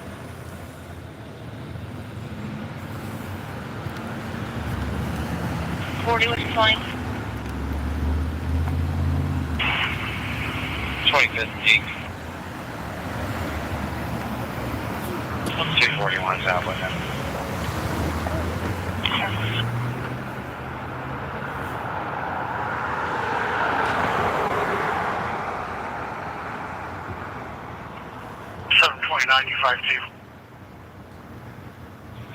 Hey, firm, I'm gonna be 10-8.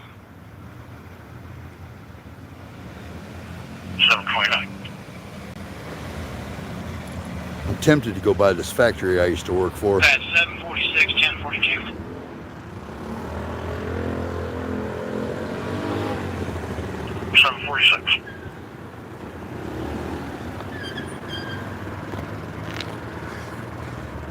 Another church right there. Dispatch 503-241. Another church right there. Another block down, another church. Like I said, convenience stores. They're doing like McDonald's and Burger King and Taco Bell and all them, you know. Got to franchise this. Let's sit here for a couple minutes.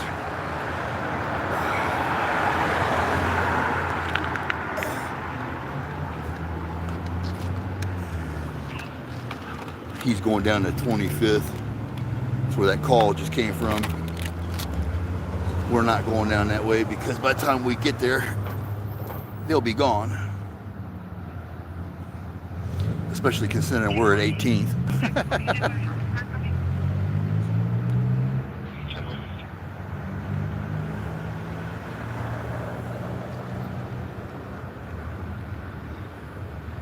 Yeah, they definitely know I'm out. They're using their blinkers now. They know when I'm recording. That's some of the stuff that I'm looking for.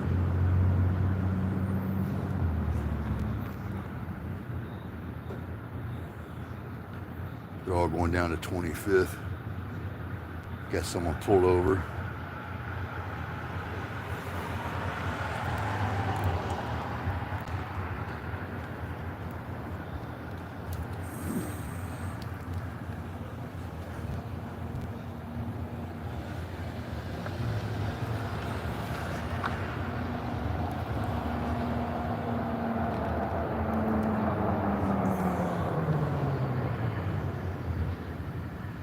Yeah, it looks a little straighter.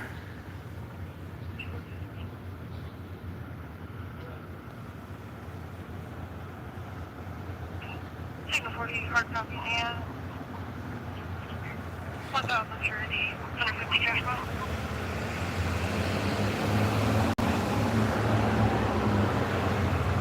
They just arrested somebody, got a $1,000 surety bond and something else with a cash bond, they said. I didn't quite make out the other thing about the cash bond. They want so much money for a surety and then on top of it a cash bond.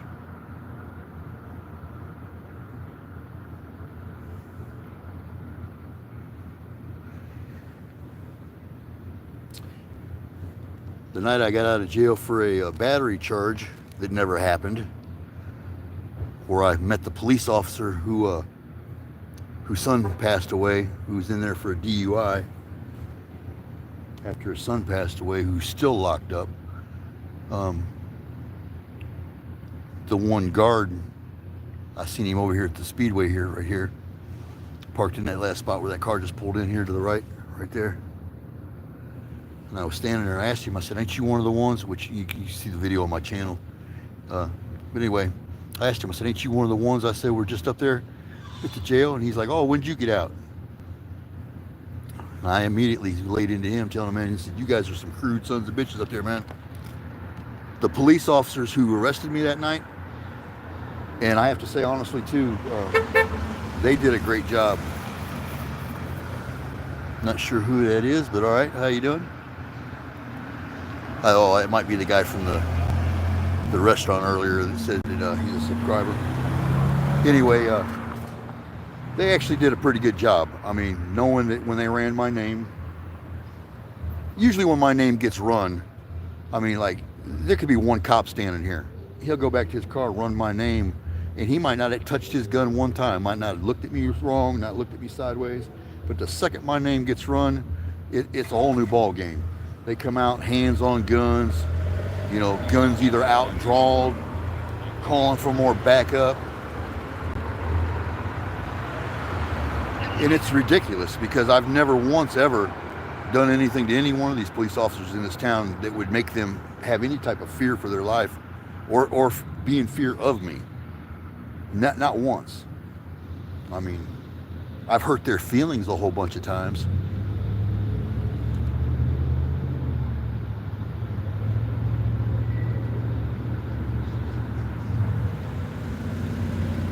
Yeah, these cops, they're just,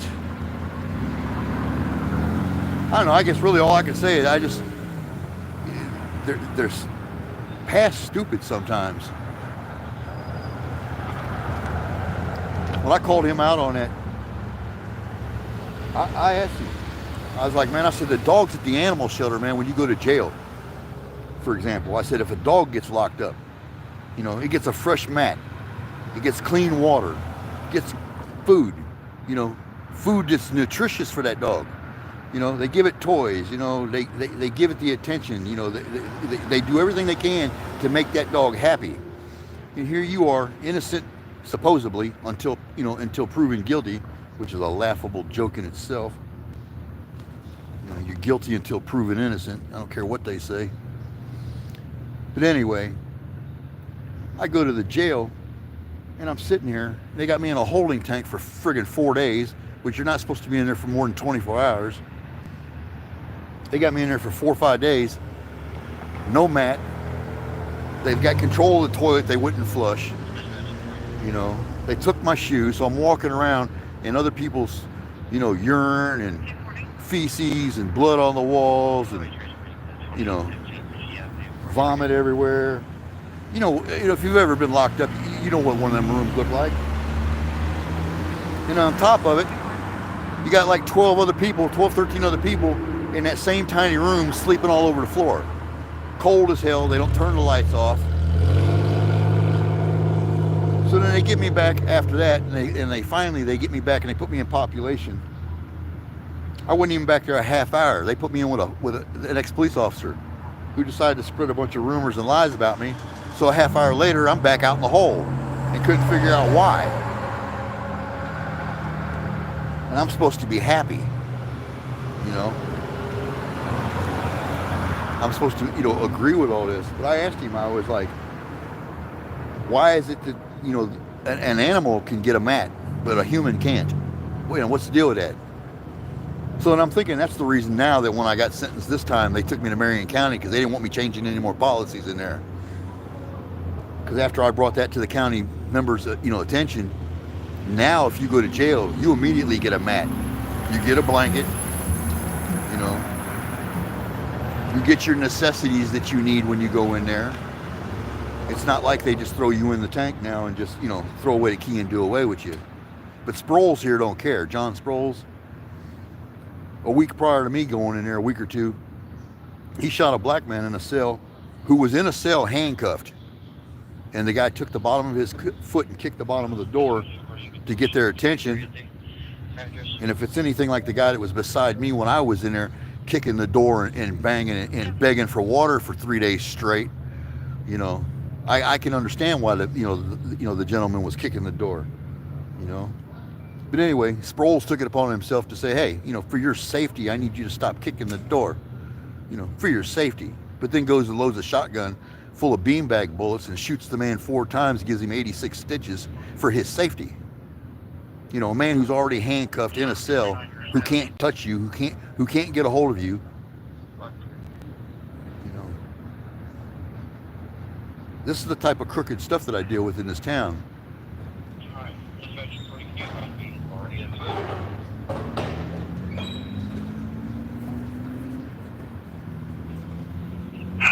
1,000 surety, 150 cash bond. 1,000 surety, 150 cash bond. So they're arresting somebody right now, taking them to the jail.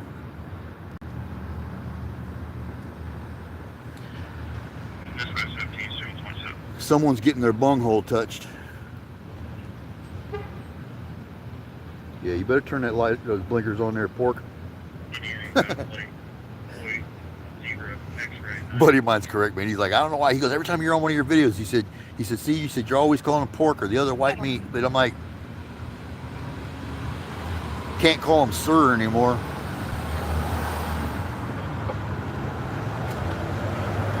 That department right there, the sheriff's department's a joke. They'll deliberately move your cameras, shine their flashlights in your camera, shine their flashlights in your face, disrespect you, call you out of your name, talk all kinds of crap and shit to you. But then when you immediately do the same thing, you're in the wrong. It's disorderly conduct, you know, contempt of cop. Dispatch 240 from 3603. And he goes, a lot of people don't like chili, delete laws. I happen to like his channel, along with a bunch of others that I'm subscribed to. But he sent me this trifold about learn the law, know your rights, which he sends them to, you know, anybody that'll ask. It's delete laws, DELETE, and then LAWZ. Chili, I think it's DeCastro. Yeah. It's got Turner versus Driver in here. Isri versus Yehweh. Yeah. I think I spelled it, I might have butchered that. YEHIA. 2002. Turner versus Drivers, 2017. That's on Right to Film Cops. Pennsylvania versus Mims. That's a joke in itself. Police officers, man, you know, that's one of the things that me and Schmidt had a conversation about too. About how police officers will pull somebody out of the car.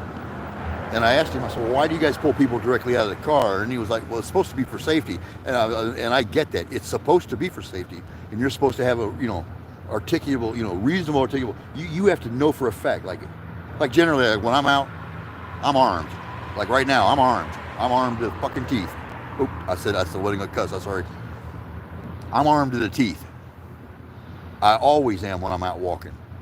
You know, because if you run up on me, I just tell you, you know, going F-O-F-O, find out. I'm definitely not the one. But the Pennsylvania versus Mims, you know what I mean? These guys are pulling people out of the car, and it's supposed to be for their safety, but they'll be like, oh, I want to pull you out of the car so I can talk to you. When you're clearly talking to somebody. You know, so that's a rule that definitely needs to be removed. Or a law that needs to be, you know, removed or redone.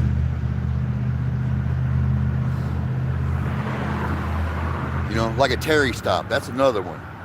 You know how many police officers I've had that will turn around and they don't just pat you down. They turn around. They'll be grabbing at your clothing, sticking their hands in your pocket. And I had no idea years ago that's, you know, I just figured like everybody else, excuse me again, when a police officer pulls you over, you know, like I said, I'm 57. I always thought for the longest time too, that when a police officer pulls you over, you had to do what they say, you know, because they're the law. No, it doesn't work that way. You work for me, I don't work for you. Your policies don't apply to me. Your safety is not my concern.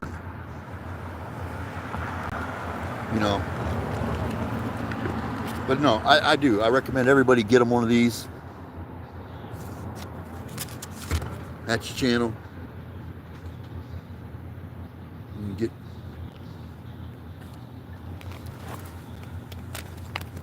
email him, tell him you need a trifold.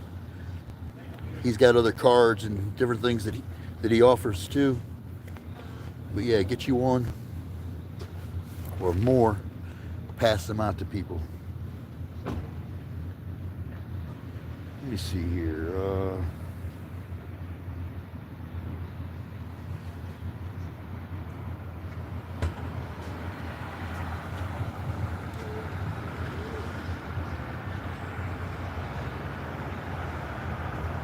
What was I getting ready to look up? I just had a brain fart. Asking you guys what I was getting ready to look up. You don't know.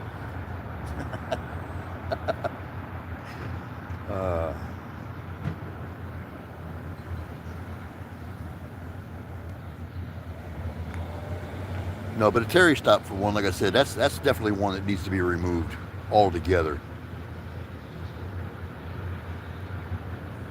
There's too many police officers that abuse that one. Or I smell something, you know. Last time I had a police officer told me, he said, he goes, I can smell some weed, knowing damn well I don't have any. I go, I smell weed. You ain't never smelled the weed come out of one of my vehicles ever in your life. But the second he said that, I'd look at him right dead in his eye, and I was like, you smell what? He said, I smell weed. I said, yeah. I said, I smell glaze. He was like, what? I said, you heard me. I said, you just came out of the Jack's Donuts, man. I said, I smell glaze. I said, is that coming from you or is it in the shop? He just looked at me. Because it's basically the same thing. I mean, I smell something. It's an excuse for all your rights to go out the window. A stop these days. For officer safety, your rights go out the window. You know, that's what I was getting ready to look up. Thank you. Had to. 50 most dangerous jobs in the United States.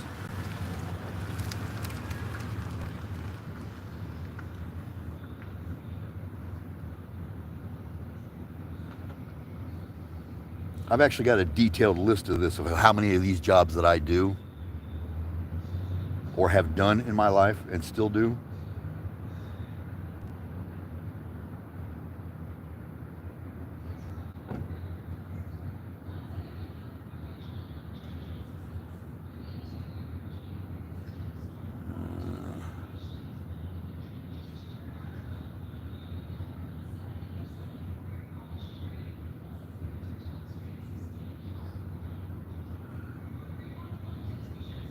Okay, civilian it says occupations. It says with high fatal work injury rates.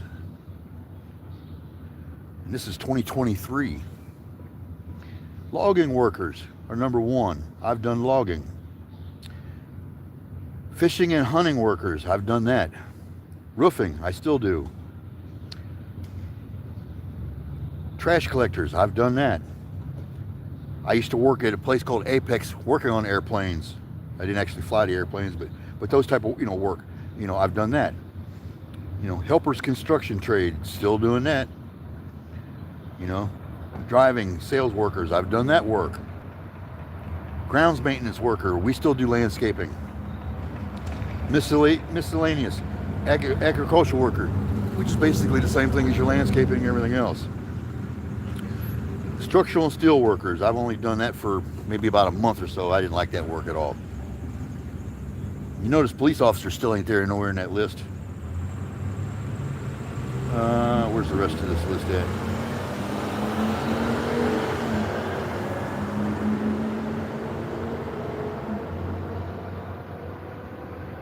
Hang on. I went to the wrong list.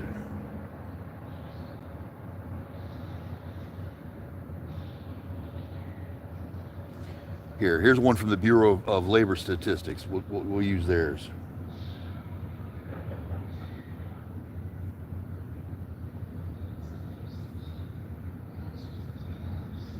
Okay, this is 4 pages. Let me get to the right spot.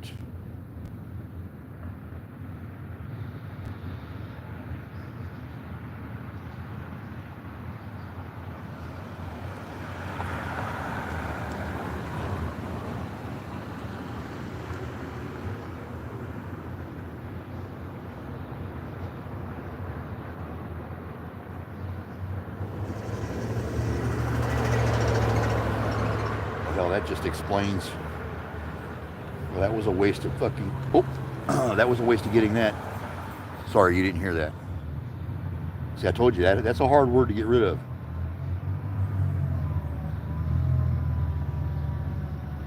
I'm trying.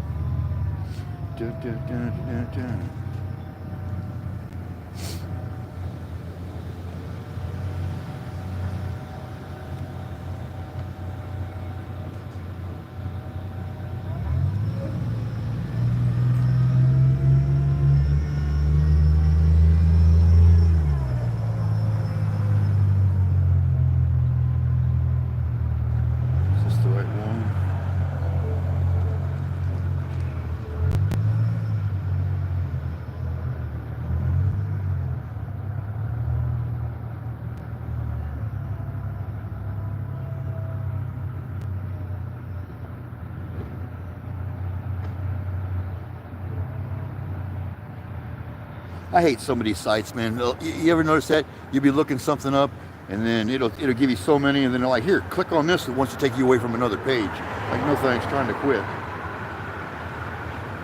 You can't give me what I'm looking for in one directory, then I'm not trying to open it up.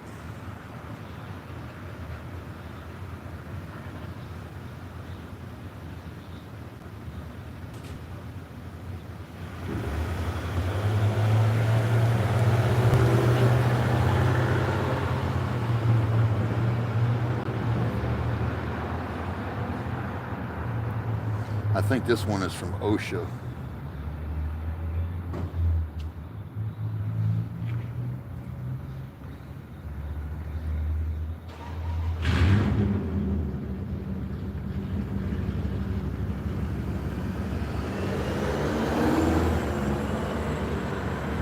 It says number 1, logging, same thing as the other one. Number 2, aircraft pilots and firefighter or flight engineers. Excuse me. Number 3, derrick operations in oil, gas, and mining. I've done some mining. Number 4, roofers. I still do. Garbage collectors. I've done that. Iron workers. I've done that at the foundry over here. Delivery drivers. I've done that work for a few years. Farmers. I've been doing for the past 10 years. Actually 12. Firefighting. Power lineman, I've done that one.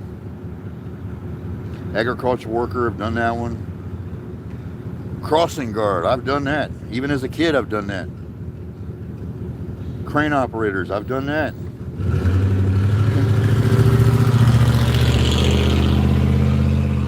Construction helpers, like I said, still doing that. Landscaping, still doing that. Highway maintenance workers, have done that. Cement and mason workers, done that. Actually still do, cement work when I have to rebuild chimneys and tuck point in the houses and stuff.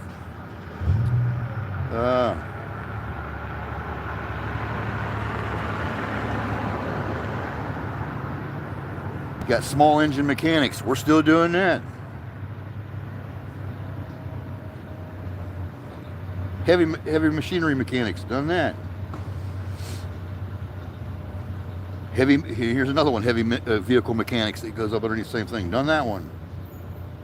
Ground maintenance workers, still doing that type of shit. Oh look, number 22 on the list, police officer.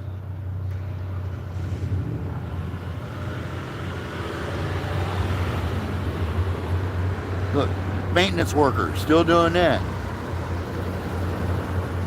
Construction worker, oh my God, look, still doing that. Look, and nothing more about police.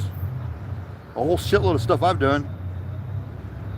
So that's why when the one told me that one day, when I told him, I was like, man, he was like, officer safety. I was like, dude, you picked the job. I was like, you don't hear me complaining. I said about all the dangerous jobs I've done, and still do. And he started laughing at me. How many of those on the list, like I just said, I named off that I do and still do? And they're going to talk about officer safety.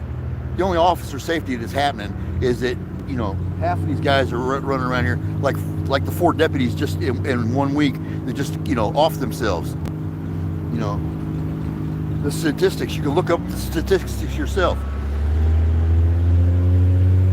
And from 23 to 24, there's only so many officers that actually have lost their lives. And some of them lost their lives because they didn't know how to drive a motorcycle. Some of them lost their lives because they didn't know how to drive a car. There was none of them that were fatally shot by a civilian, So, this shit about officer safety, I don't buy it. Especially when you're showing up and you're the one armed to the teeth. They show up for medical calls talking about, how would they rephrase those, a welfare check, but then they show up, 12 deep, tasing people, shooting people's dogs, You know how many mailmen I've met that laugh about that? I had a police officer show up at my house one time. He thought my house was the guy he was looking for next door. And he knocked on my door, and we had this little Pomeranian. I mean, she probably wasn't even 6 months old. And she was just bouncy enough to where she could reach the handle for the screen door. And she jumped up, little Daisy did. She jumped up and hit that door and come out. And she was circling that police officer, barking. You know how little Chihuahuas and Pomeranians and stuff do. Anyway, she just beat 90. Never once touched him, just barking at him. He was frantically reaching for his gun, going, get that dog, I'll shoot that dog. I looked him dead in his eye, and I was like, man, how stupid you're going to look to go back to the department, tell all them people over there, how, you had to shoot this little, 2.5-month-old dog. I mean, really? For your safety. Get out the... I almost said it again. It's ridiculous. If you're so worried about your safety, go flip burgers. You chose the job. I'm tired of hearing officer safety for officer safety. I've had police officers come up, and because they want to know my name, and I don't know who you are, and you're asking me, what my name is, and I'm asking you what you need my name for, because I've seen you. It doesn't work that way. Articulate a crime. So I'll give you my name, It's not that I won't. But you got to have a valid reason for it. And I don't care just because you know my name. That's another thing. They'll see me out here and they'll be running my name. Just because they see me. That's abuse of power. It's abuse of the radio, abuse of everything. I mean, you just can't just go violating somebody because you feel like it. because you've seen me.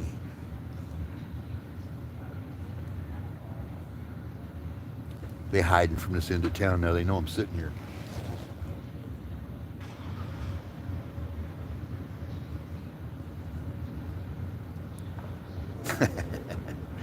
Time is it? 10:23.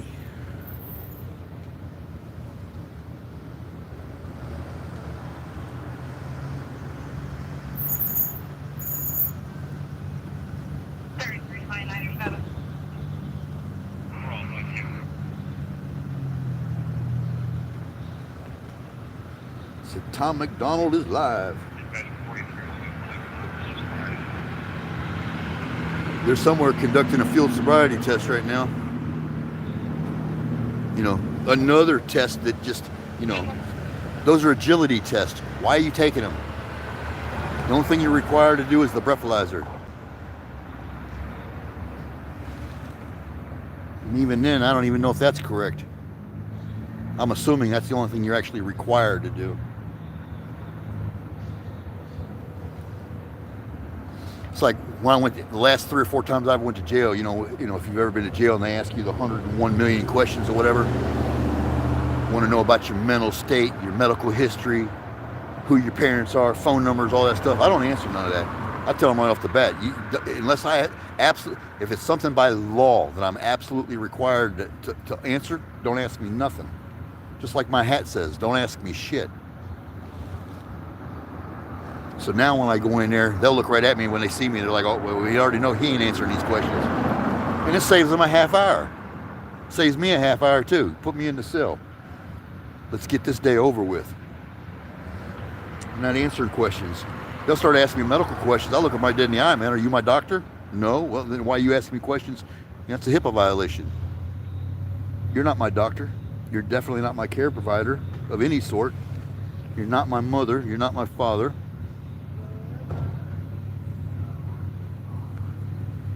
They'll start asking all these personal questions, and I just look at them. I'm like, are you out of your mind? I'm like, I'm not answering none of these questions.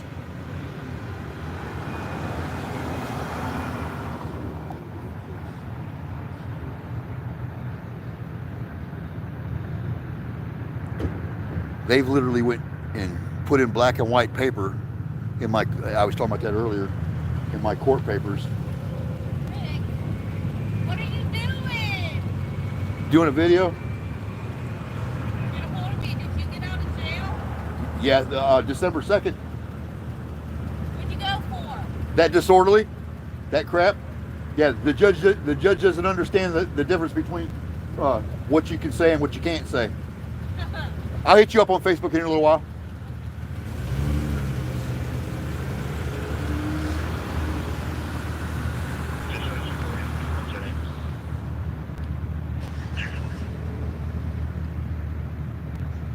Yeah, they just, I forgot where I was at. I had a blonde mom when I seen her. What was the last thing I said?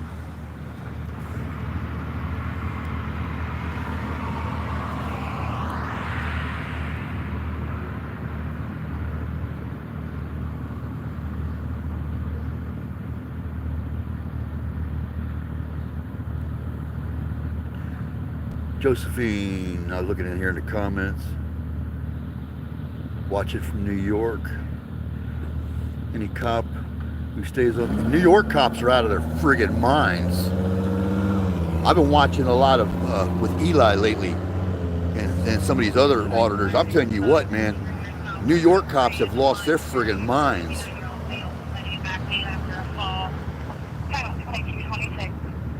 Them cops clearly in New York think that they are above the law. Says any cop on the force 2-3 years or longer is no longer a good cop. Criminal cops don't allow a good cop to stay on the force. That's true. But that's the problem. There are no really any good cops.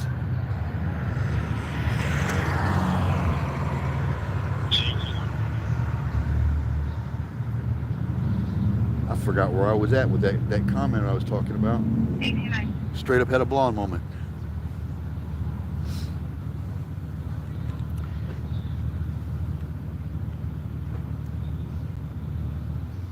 I mean, really, I guess bottom line with all this, with the recording the police and recording, I mean, like right now, we're just sitting here having a conversation. I'm not actually out. I'm looking for the cops. They're all the time. They think I'm out looking for them, and I'm really not. I mean, if I happen to see them, obviously, I mean, I'm gonna walk over. Yes, without a doubt. These are from I've had police officers tell me because I refused to go get a state ID and because I refused to redo my driver's license that they can arrest me for not being registered with the state. The state doesn't own me.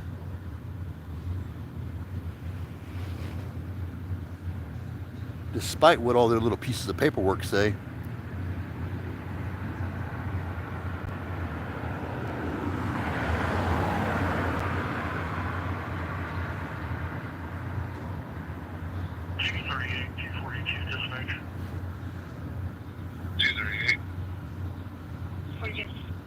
I forgot my speaker, otherwise you guys can hear. 2624 East Fair Oaks, 2624 East Fair Oaks. No answer on callback. Had a 911 hang up. 38. You better hope whoever, when they show up, they better hope it wasn't somebody who denied someone from making that 911 call, because they won't be getting out of jail anytime soon, which I don't blame them on that one. That's one that I think if I was calling 911 and you prevented me from calling 911, yeah, that's then again, if you prevented me from dialing 911, I think that's when my twin would come out and I would definitely be rocking orange.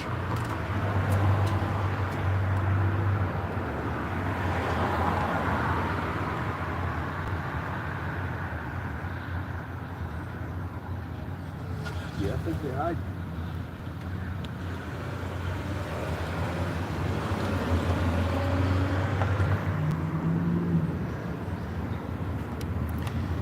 Yeah, I definitely think they're hiding at this point. They're usually all up and down through here.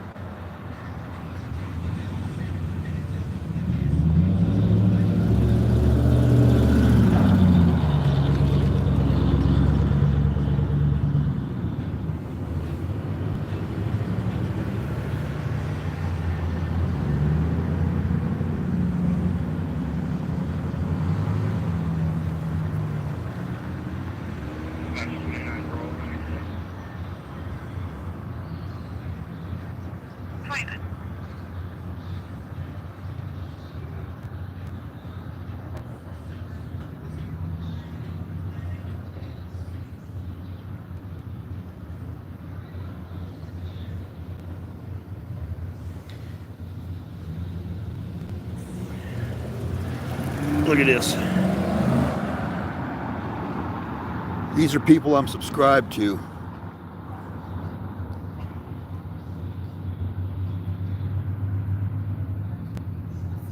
Every one of these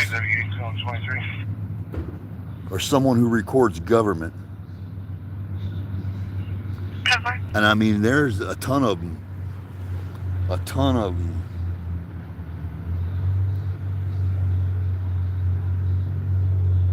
I bet it'd take me damn near an hour to name them all off. That's how many I'm subscribed to.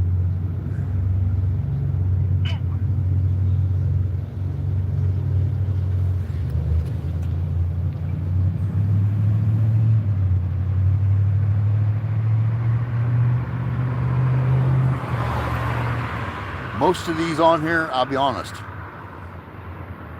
I still like watching their channels.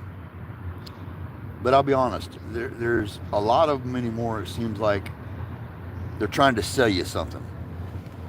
They're, you know, advertising, you know, like I've seen a couple of them advertising pills. Why? It makes no sense to me. And I get it. The people are paying you. You know, you're making some money off of it. But that's, when you first created your channel, that's not what you created it for. You created it to draw transparency, to hold these people accountable. At least that's what you told us all. And I don't see a lot of them doing that anymore. I see a lot of them.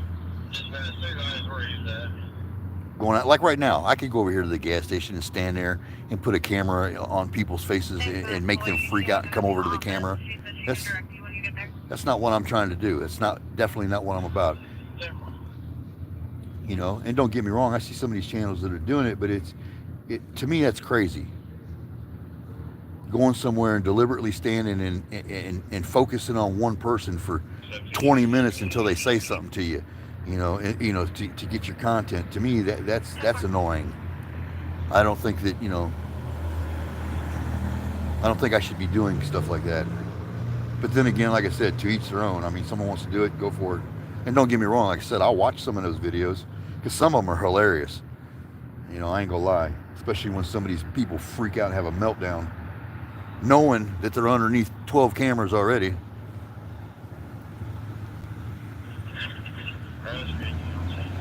Look. Just a California rolling. That's another thing when I was talking about, like the rules for thee and not me crap right there. You know what I mean? If I pulled up to the stoplight and didn't come to a complete stop, and then move up to the next section and do the complete stop how the handbook says you're supposed to, you'd hear whoop whoop. Guaranteed. I've been arrested in this town for non-jailable offenses. I mean, grasp that concept. Non-jailable offenses. Went to jail for them.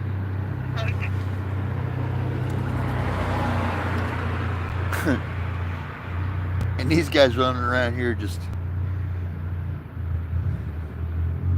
breaking all the laws. It's funny.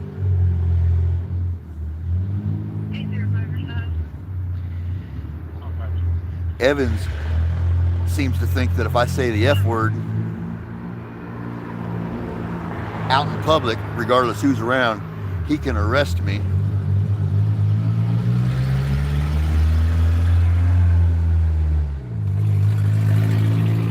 The same cop I was talking about who doesn't understand what free speech is at all, who's lied on reports, lied in court. The judge doesn't understand free speech.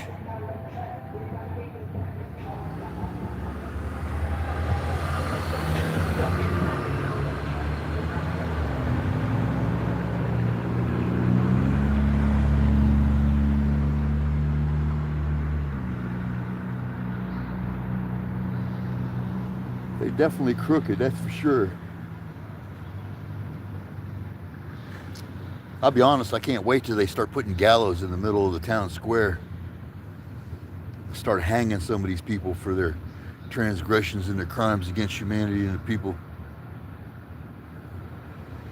And I've never been one to really say that, but that's how I honestly feel these days.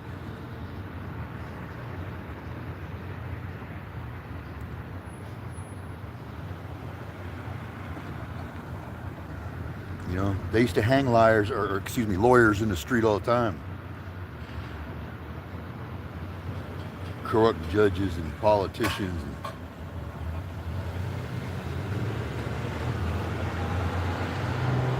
Now you got all these Riris running around who don't understand basic science, basic conversations, basic law.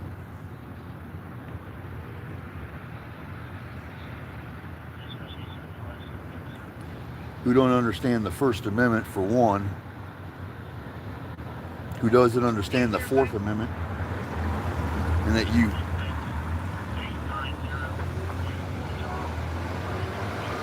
shining lights in people's phones, cameras, faces is considered a Fourth Amendment violation. You're seizing the person at the moment when you're doing it. You're seizing the camera from being able to do its job. Indiana tried to pass this bullshit 25-foot rule. Well, the problem is that the police officers are already abusing that authority, because you'll get one police officer that'll tell you, hey, you need to stand back 25 foot Then the next officer rolls up and go, hey, I need you to stand back 25 foot. So now you're at 50 foot.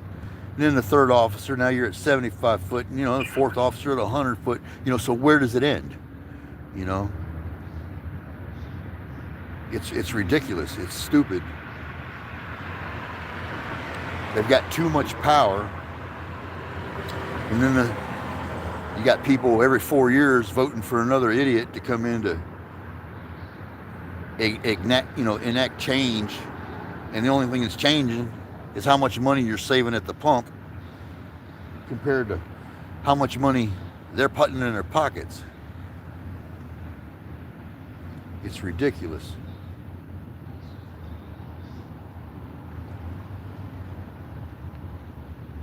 It's like someone asked me how come I don't go out and vote anymore. Because it doesn't make any difference. I mean, let's be honest. It doesn't make a difference who you vote for, left, right, the middle, whatever, independent, whatever. It's the same game. Just the rules are changing a little bit. If you voting made a difference, they wouldn't allow you to do it. I think the ones that are voting are the ones that are creating all this problem for everybody. I mean, look at the Second Amendment, for example. The right of the people to keep and bear arms shall not be infringed. Go get a gun permit. Get a concealed carry permit. Do this permit. Do that permit. You can't carry here. You can carry here. You can't carry in this state. Those are infringements. You write on all the little pieces of paper you want to. I had a judge tell me one time, you can't own any guns. Well, surprise, surprise, hooker. To this day, I still have them, and I'm going to continue to have them. They know it. They've never once tried to take any of mine, and they won't. Not without a fight.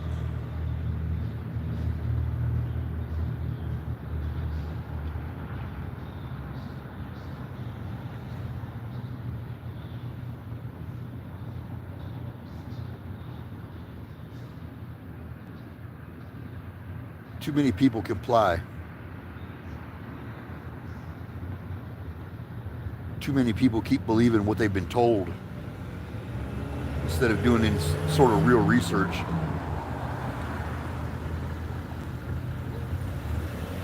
When these cops told me 10, 15 years ago, that ignorance of the law is no excuse, so I downloaded a couple of Black's Law books, and they're right. And I figured out there's a lot of ignorant people working for government.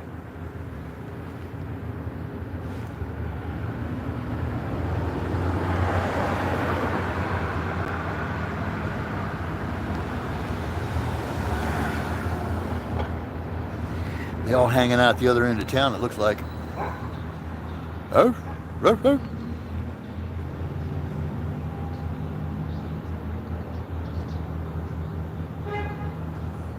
There's the Life Flight helicopter.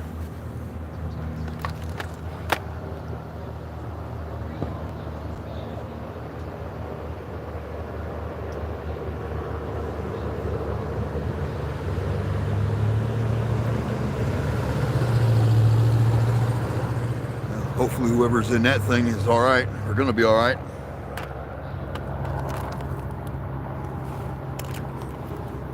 I've got a couple videos of the Life Flight helicopter taking off, landing at the hospital.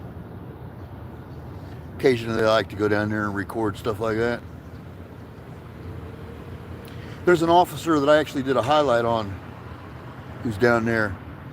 The first time I met him, I was down there, and it wasn't under good circumstances when I met him. I ended up cussing him out. I went back a couple days later and apologized to him because it wasn't his fault. 809, go ahead. I kind of took my aggression out on him.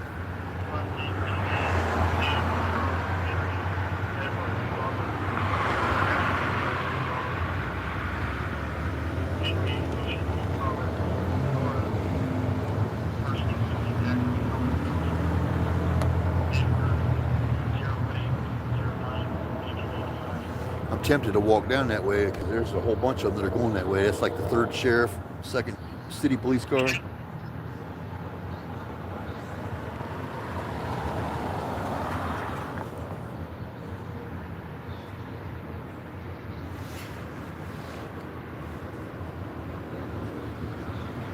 we are going to walk down that way. If we don't see anything. We don't see anything. Ground's a little chilly anyway to be sitting on.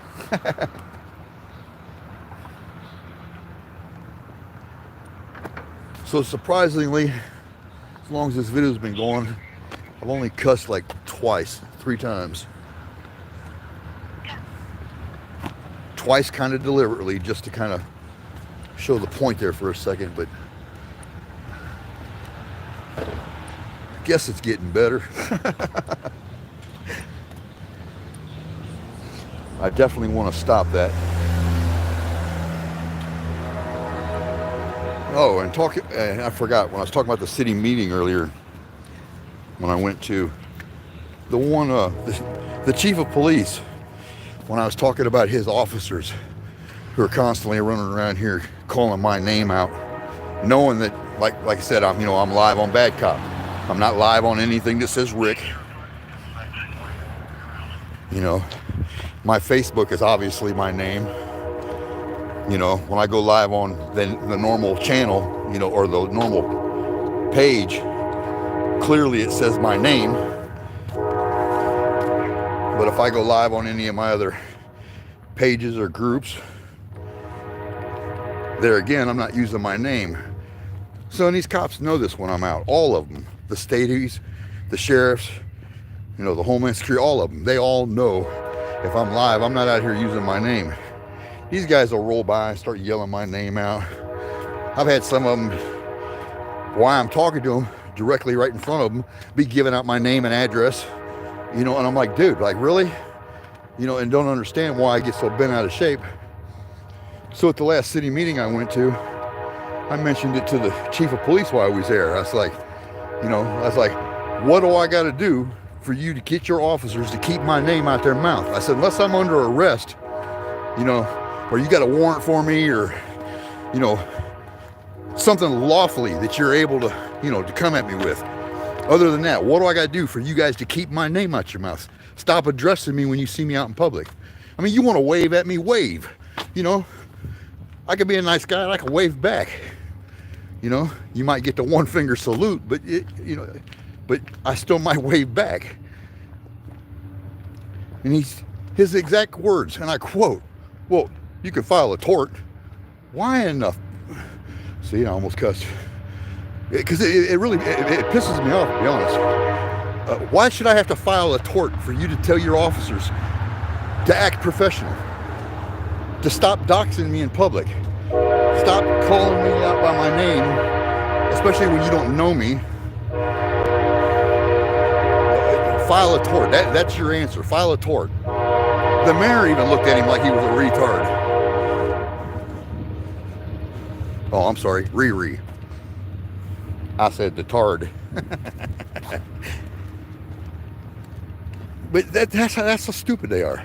File a tort. That's your answer for everything. Sue me. It ain't gonna come out of my pocket.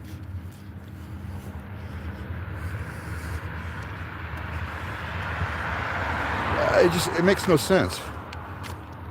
Qualified immunity needs to be removed completely for anybody who works in the government setting. Anybody who works for the people, period. I don't care if you're working at a grocery store and you do something dumb. You know what I mean? If you work for the people in any capacity, qualified immunity in any form should not exist for your ass. Because if you screw up, it should come out of your own pocket.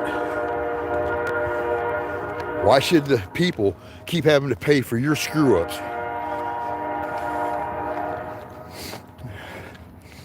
What the hell is that smell? It's kind of like a cross between oil and ass. Whew.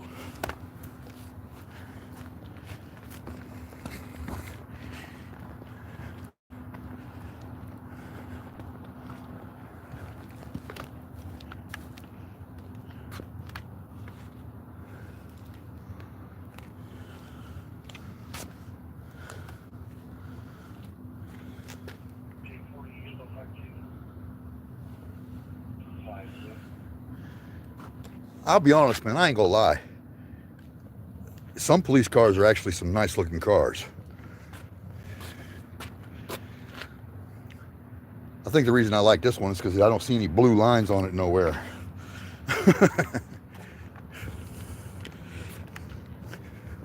It's one of the tow yards. I think he bought that one from another state because he had another sheriff car over here that was from another state. I think he buys up police cars, old police cars.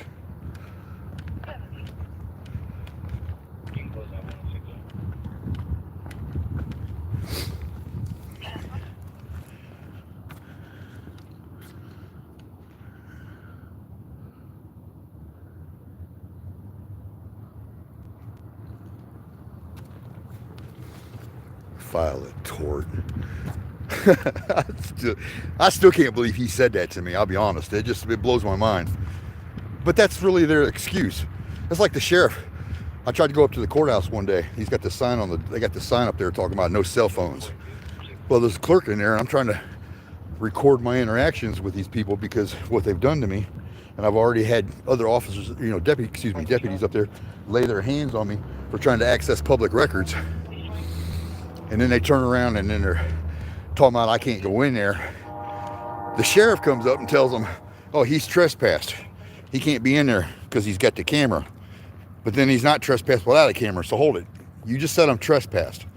So which is it? I'm trespassed? I'm not trespassed. He goes, oh, you're trespassed.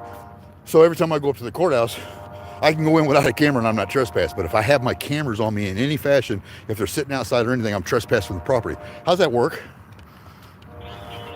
Makes no sense. So he doesn't understand trespass laws. He doesn't understand you have to violate some sort of law. And they're like, well, that's our ordinance. That's our policy. Well, problem is your policy is not mine. Thought I heard somebody talking over here other than us.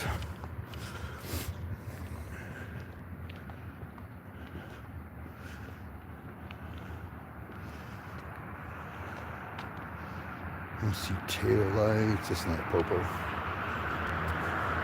Yeah, it's not a popo. Here's the church I got arrested in front of.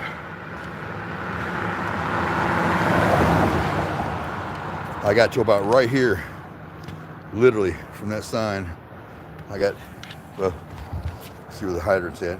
I literally got about right here and I spun around and he come walking up right where the, I don't know if you can't really see it yet, the little dot there on the ground for the water meter. He got about right there and he was like, hey. I said, yeah. I said, you talking to me? And he said, yeah. He goes, I know you don't want to hear this. He goes, but you got a warrant for your arrest. And I was like, I know you messed up. It's like, who put you up to this? I said, it's a joke. He's like, no. He said, serious. He goes, believe me, because it was raining too. He goes, believe me. He goes, the last thing I want to do, he goes, is come up here and mess with you. He said, and try to violate your rights in any way. And I looked at him and I was like, I said, you're not joking. He's like, no, serious. He goes, I got a warrant. So I told him, I was like, look, he wanted me to walk right here to his car where he was parked right here. From over there, he wanted me to walk over here. And then wanted me to come to his car. And I told him, I'm not going near that car. Not until you 100% find out for sure if this is a joke or not.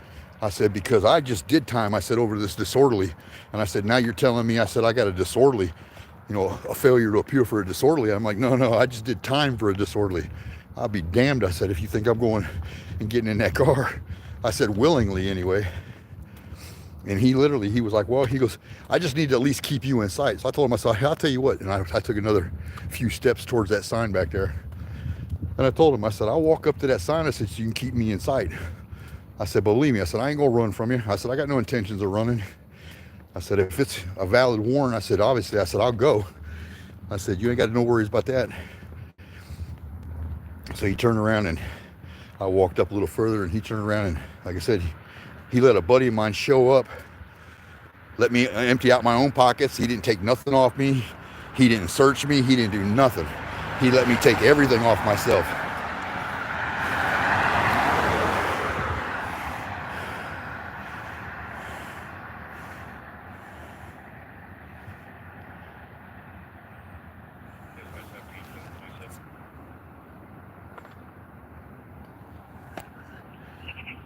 2317. Be in Applebee's parking lot, Indiana passenger plate 614 Adam X-ray Nora. See what I mean? Out more revenue collecting. You know, I can show you where there's a bunch of heroin dealers. I know where there's a bunch of thieving bastards, you know, and I don't hang around with those type of people. And I could tell you where the shit's at, and they would rather mess with somebody with passenger plates. It's ridiculous. It's a joke is what it is.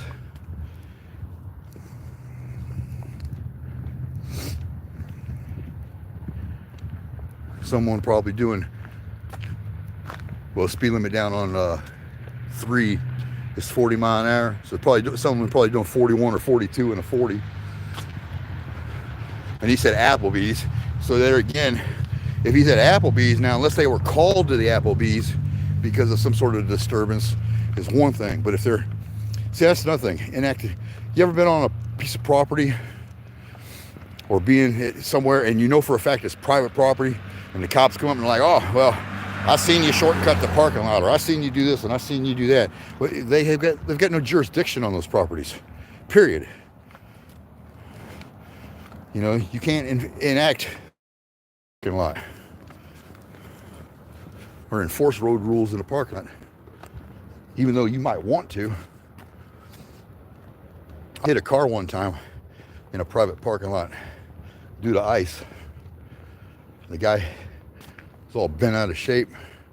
When the police officer showed up, he straight told me straight off the bat, right into that guy. He was like, man, this is private property. He was like, what do you want me to do? This is a civil matter. You know? Now here, look, 30 years later, nope. They'll arrest your ass for some stupid shit in a parking lot where they've got no jurisdiction. And implied consent. When I had my shop back there at 17th and Broad, they used to come and sit up on my own property, sit on my property that I pay for, that I owned, and would tell me, oh, we're just doing our job, we're allowed to sit here. No, I didn't give you written permission to get on my parking lot. Get the hell off. I was like, you bumped your head. I closed up. I said, about you sitting over here on the side like this. He was like, oh, he goes, I was just here picking up a pizza, which Domino's was directly across the shop. And I said, hold it, you're picking up a pizza? And he said, yeah. So why ain't you in the parking lot? He goes, well, I sat here for a minute. He goes, let the wife walk over. I said, take your narrow ass over there. I said, pick her fat ass up. Get the hell off my property. Well, I'm a police officer. I don't care who you are. Get off my property. You're sitting here backed up against the wall. I got an alarm system at home going off telling me you're sitting here. I got people calling me telling me you're sitting here. You know, nobody knows who you are. You're sitting here in a black car. I don't care if you're a police officer or not. And then he gives me the excuse, well, we're here to protect and serve you. Bullshit. You don't protect me and you've never served me. You've never protected me. I've been protecting myself.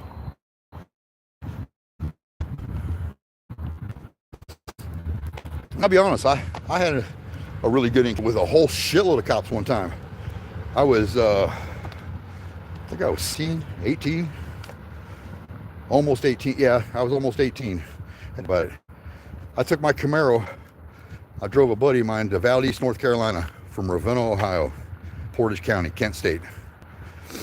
From there to Valdez, North Carolina, and took him there. Well, this was right around, I think the hurricane at the time was called Hurricane Andrew. Shit, that's gonna make me want to walk all the way down there.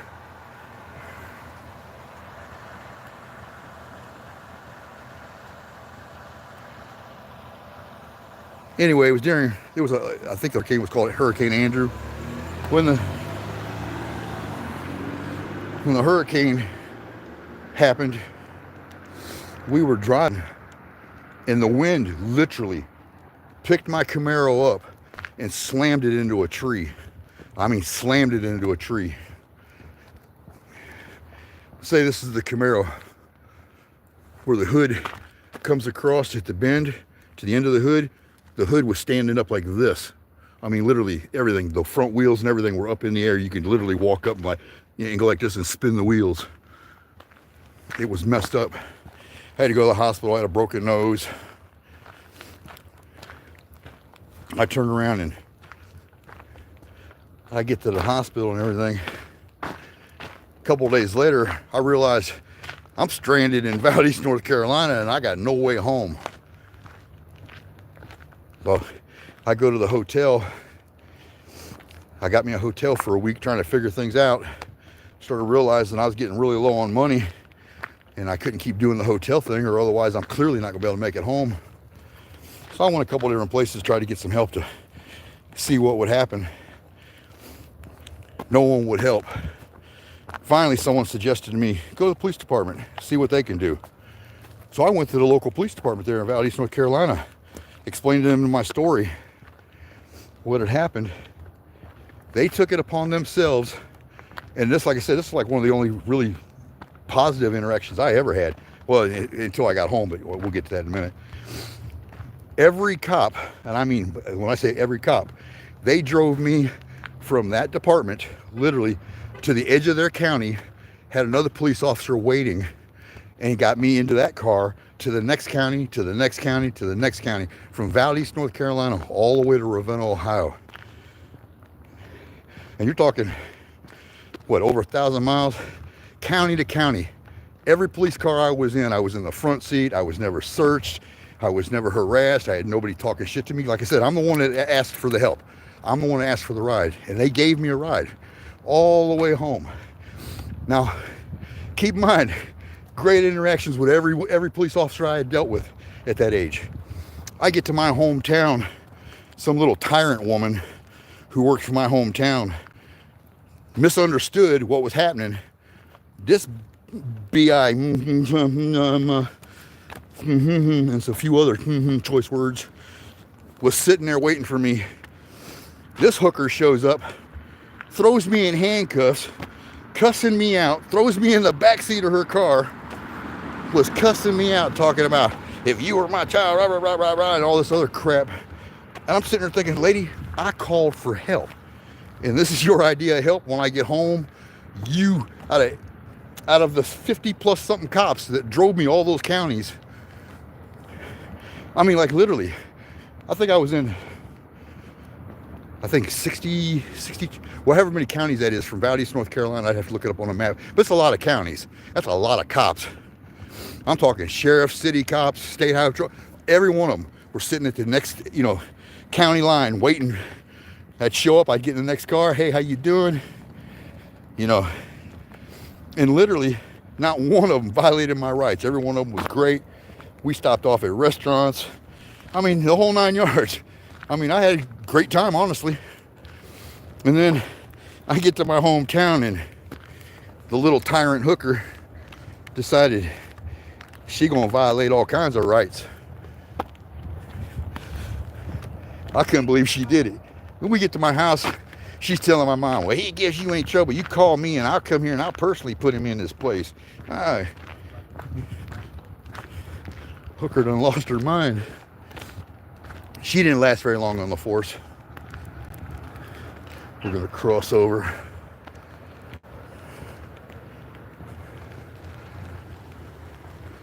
Yeah, they're still down there. We still got like 3 blocks to walk.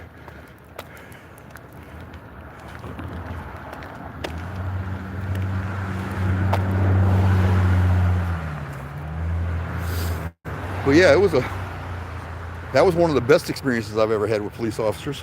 I mean, like I said, until I got to my hometown and this woman lost her mind.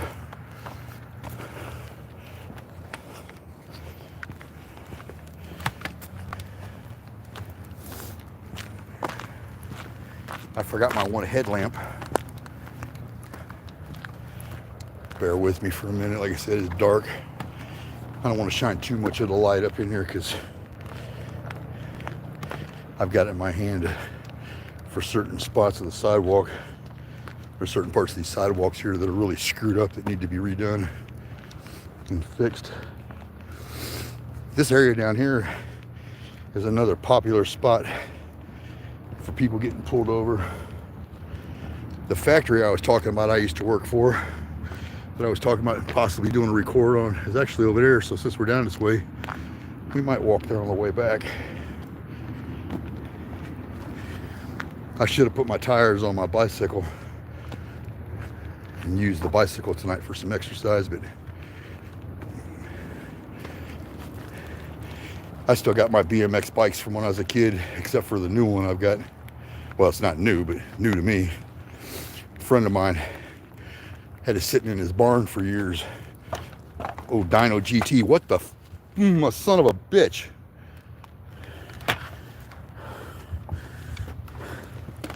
I did not see that shit. Fence panels laying across the sidewalk. Fuck. People, man, I'm telling you what. Oh. See, you better be glad I'm not one of them ones that are looking for lawsuits. I'd have fell, went to the hospital and sued you, dumbass. You should pick them up before someone else decides to do that. So, I mean, holes in the sidewalk look like 2-bedroom apartments.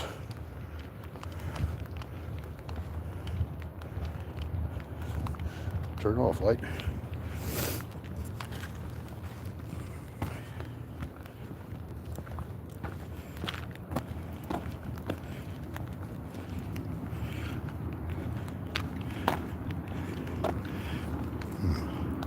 There's a fire department up here too.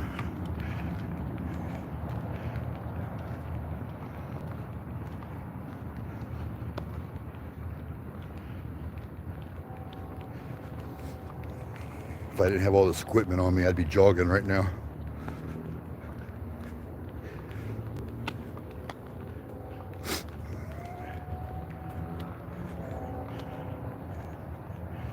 Someone just walked behind that police car.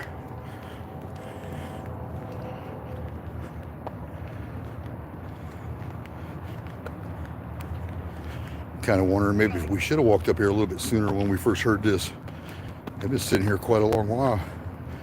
Usually I come walking up to these and they've already done moved.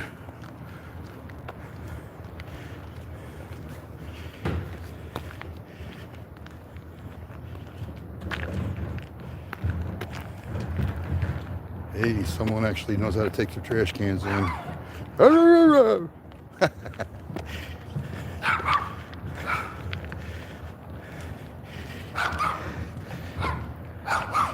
You're okay. No chew toy today.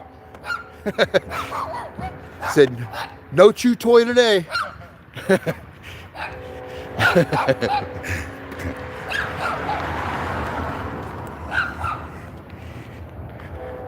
Earlier today, I don't know if I can't remember if I was live or not.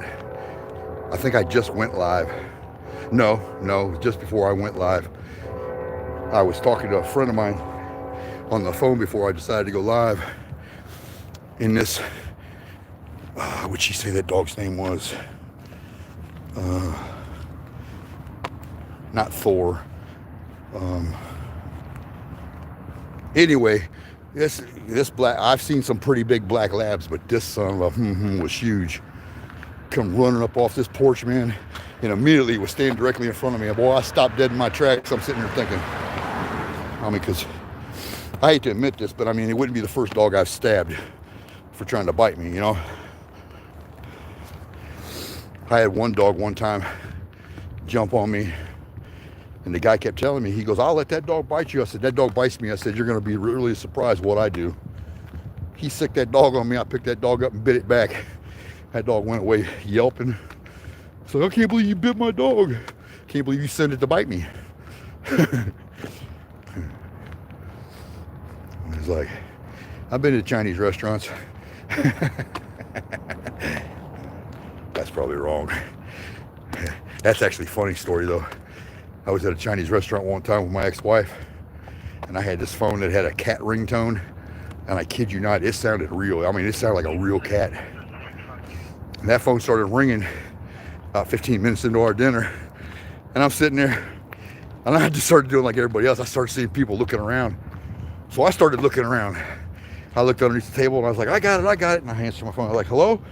like 20 people in there going, that ain't right. But they were all thinking it. The second they heard that meowing going off, they all was sitting there thinking that half these people were looking down at their plates. It was funnier than shit. I actually still have that it's an old Verizon flip phone. I'll have to pull that out and bring it with me one night and play the ringtones for you guys so you can see what I was talking about, because it literally sounds like a real cat.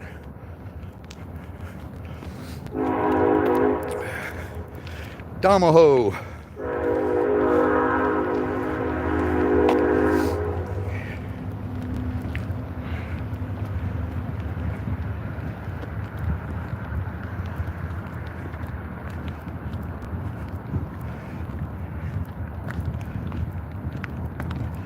He's directly across from the village pantry. There's a village pantry down here. The cops are all the time down here because of the way this road is. Everybody knows, like every town, you know, you got those 1, 2, sometimes 3 neighborhoods that everybody knows the names. You stay out of them. You know, like in my hometown, where I'm from, we got the Skills and the Allotment. Here, we got Belmont, and back that way is Hospital Heights. You know, so everybody knows the neighborhoods. So, hence the reason, you know, they in the poor neighborhood, tax collecting, revenue generating. Watch we get down here, probably be some little old lady. Wouldn't surprise me none. I've seen that happen in this state too. A couple winters ago, they pulled over some little old woman whose plate had fell off her car, and they impounded her car and made her walk in the middle of winter. I bet she was probably every bit of 80, 90 years old. I was so pissed off. They were like, I don't know why you cussing me. I'm not the one that just made the little old woman get out of her car in the freezing cold and walk with that cane. You could have gave her a warning, told her about her ticket,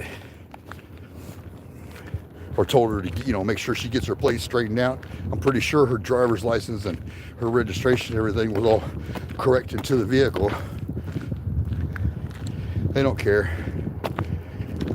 They love, I think that's how they got the name pigs. They're always rooting through something that ain't theirs. You know?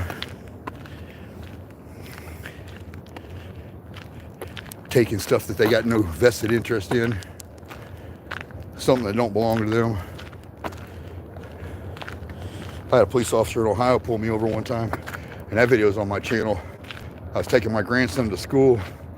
The police officer's like, well, how do I know this is your car? I don't know. I'm like, my keychain says Rick. My shirt that says Rick's Roofing and Construction and has my name on it, my full name across my chest says it. The door on the side says my name. The plate says roofing with my name. I don't know. Everything matches up to what I just told you. You know? Even my grandson's like, yeah, that's him. His name's on the car. He wanted to pull me over. And he says it wasn't because I have Indiana tags, but I know for a fact that's what it was. I was in Ohio, I got pulled over with Indiana tags. 2 years prior, I pulled into Ohio, same road. No sooner pulled out around that corner, whoop, whoop, Indiana tags. The year prior to that, whoop, whoop, Indiana tags. It's like every state. They love pulling people over from out of state because they know that's guaranteed money that's generally going to get paid because someone don't want to come back here and deal with it.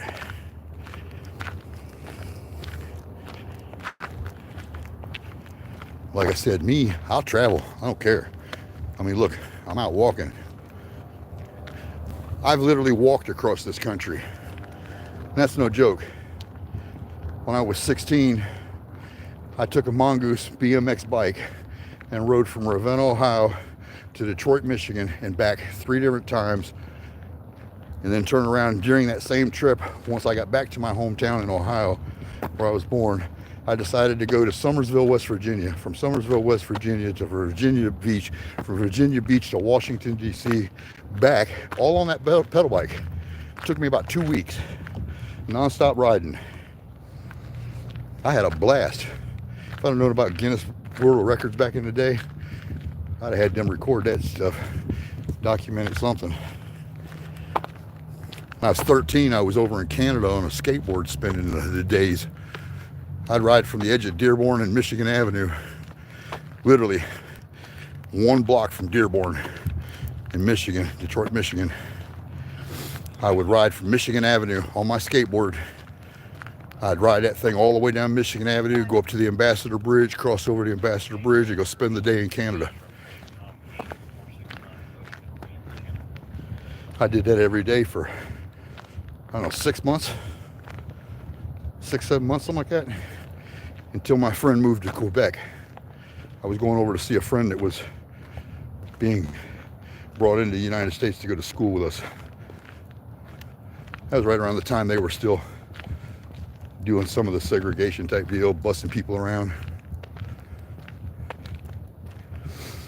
I was one of the first Native American white kids to be placed in a school that was predominantly black. Like 4,000 black kids, 2 Mexican kids, 1 Chinese kid. Dean, which was from Quebec, Canada.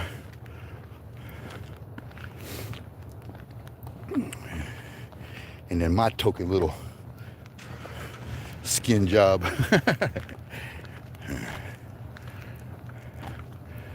I used to put white down on all kinds of papers when I was growing up. And then when I hit 18, 19 years old, I realized I was born in this country.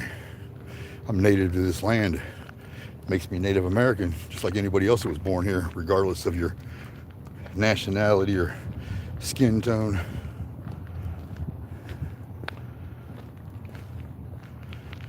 All right.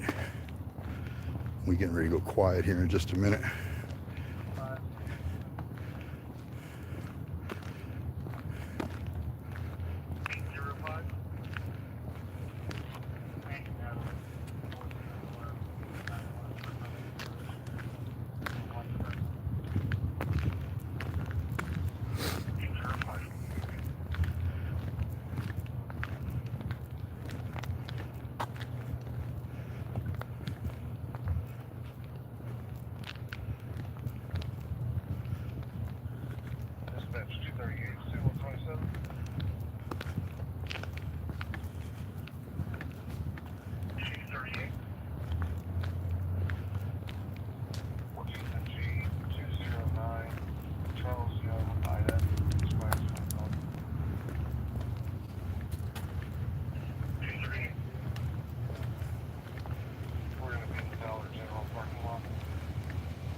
Who's that?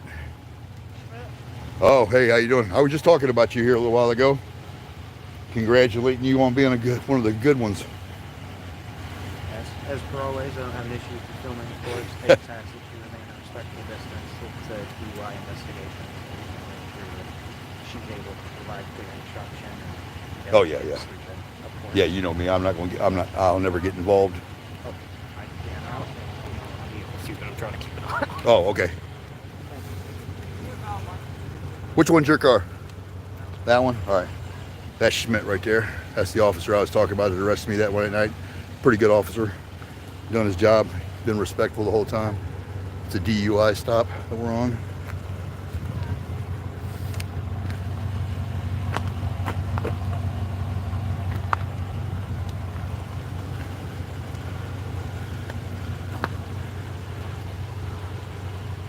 Left his cat open.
There's the diversity hire that doesn't know her job.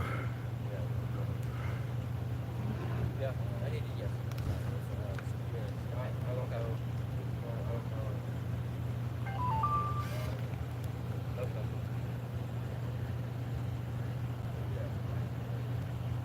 Yeah. Sounds good. Gotta get my wallet. Get your wallet. Oh, yeah. That's fine. Yep. Well, I'm ready.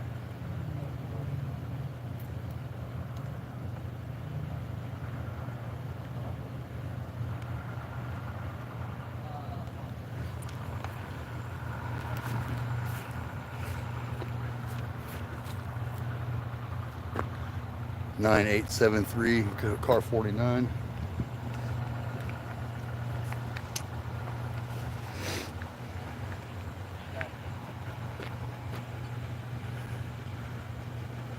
The shorter guy to the right, that's Schmidt.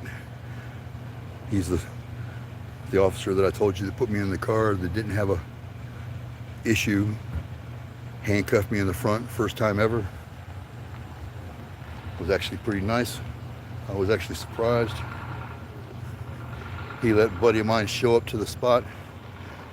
Let him turn around and speaking of the spot, my buddy's on call tonight. I bet he's the one getting ready to tow the vehicle.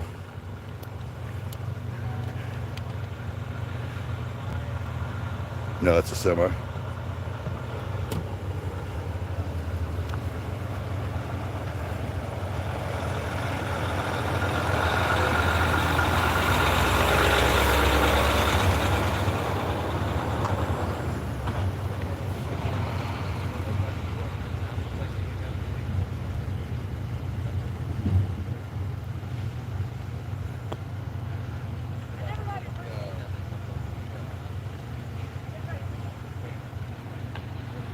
Hey Schmidt, I'm coming back around.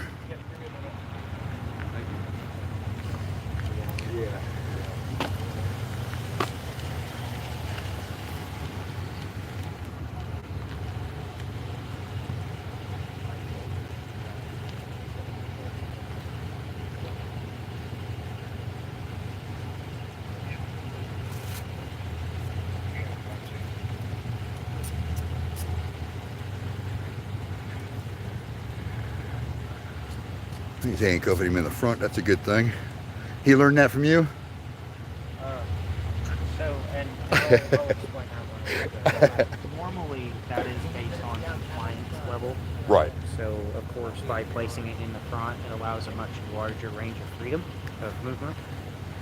I mean, your hands are readily available in front of you rather than behind you. Right, but at the same time, there's only a few of you that I've, like I said, that have actually done that. That's why I was just telling them. I said, you know, I've actually mentioned you 3 or 4 different times tonight. Yeah, I've driven, I mean, my car is fairly recognizable. I've driven past you a couple of times there in 18. Yeah, I was sitting up there. Yeah, I didn't realize it was you until that last time when you went up around the corner there. And then I noticed it was you. And then when you come back, I seen it was you. For the record, people, this is the officer I was talking about. Pretty good guy. One of the only ones that's actually come at me respectful.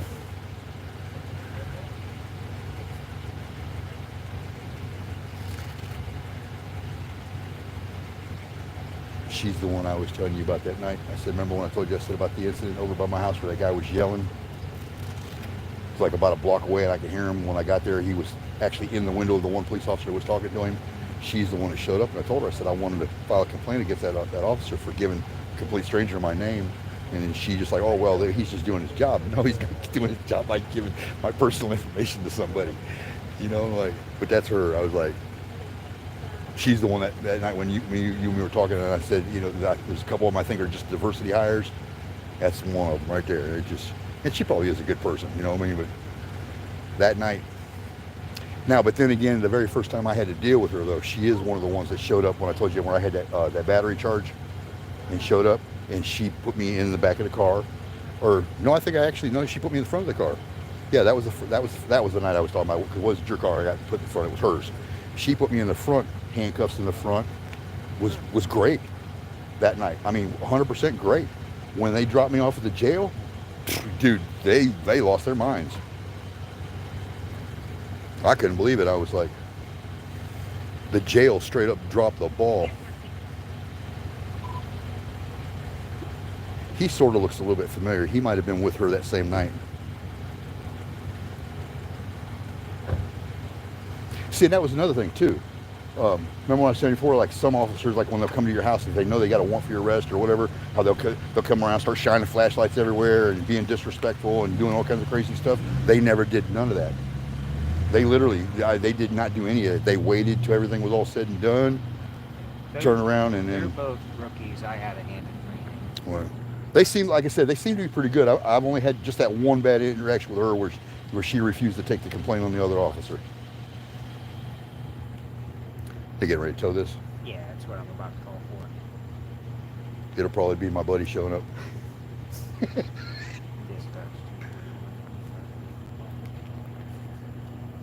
Is the other person still in the car? No. So she has a friend nearby, so she's walking to them. That's gotta suck.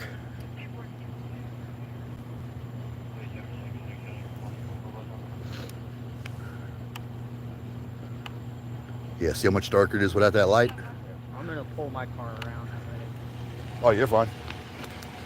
I was actually surprised you guys were actually still down here all this time, because I walked from Broad all the way up this way. I heard the call come in, you know, and I was sitting there thinking, hell, man, by the time, because you see where I was sitting over there by Speedway, I was sitting there thinking, hell, by the time I get here, there ain't gonna be nothing, so there's no sense of walking down. But then when I got here to 25th, because you know, normally, where I told you where I like to cut through that one spot to go home, or to go that way, I was actually heading just that direction. I figured out what the hell, I'll go down by Pizza King, I can show you. I was gonna mention about the car with the alarm keep going off. And then I glanced down and I was like, I seen your lights from behind, and I was like, man, they're probably not gonna be here by the time I get down there.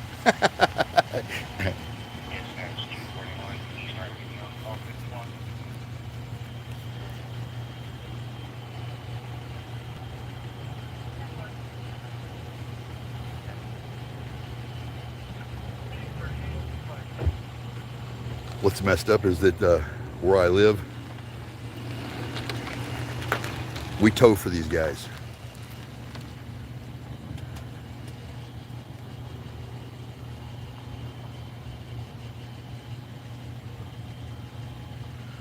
And then, so he's on call this week, so let me turn this camera off. I don't need that one going no more. I did that one so I can zoom in on her plates over there. I've got my digital cameras with me. I got enough battery juice to last about a week standing out here without having to plug in nowhere.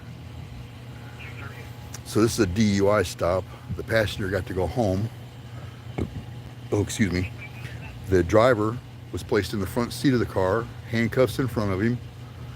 He wasn't torture cuffed like most people, which I've been noticing lately. Honestly, that's kind of a good thing, I guess. I mean, even though, you know, it's a bad thing that you're going to jail, but I mean, it's a good thing that they've got enough respect for you here. Some, at least I should say, let me rephrase that. Some of them have enough respect for you here to not throw you in the torture cuffs and then throw you in the back seat where you can barely fit anyway. You know, like you can see the size of Schmidt there. He's not very big. I'm like twice his size.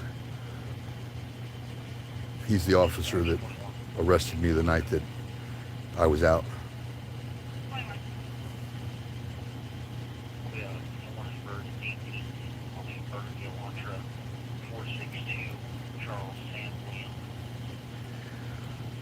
So was he swerving all over?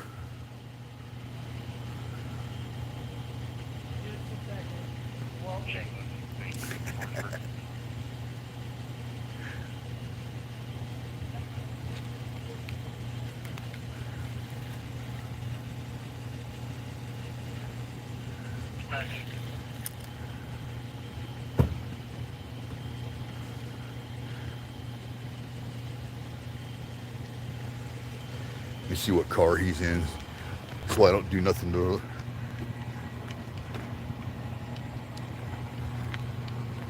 Your car don't have a number on it?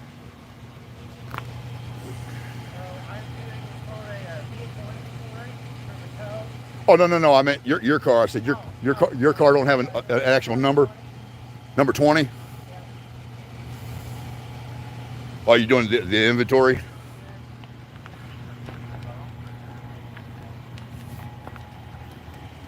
Need to borrow my light? I got a hell of a light. See, look, if I turn my light off, even though he's got the police lights on, watch. See how much darker it gets. He's like, hello.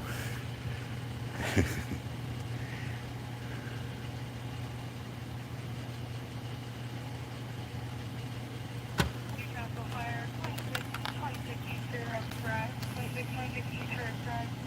Currently positioned for 94-year-old female. Key information coming up.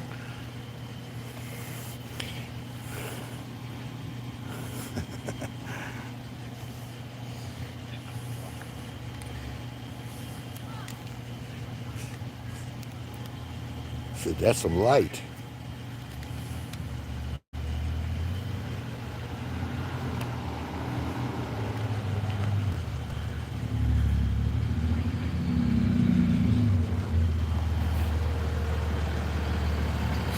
It's Hudson.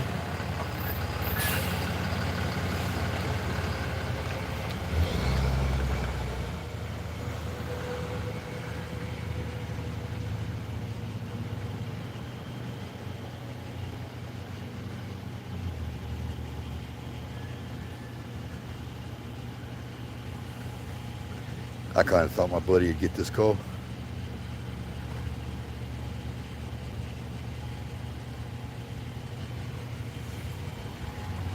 He's been on a lot of toes in the past couple of days.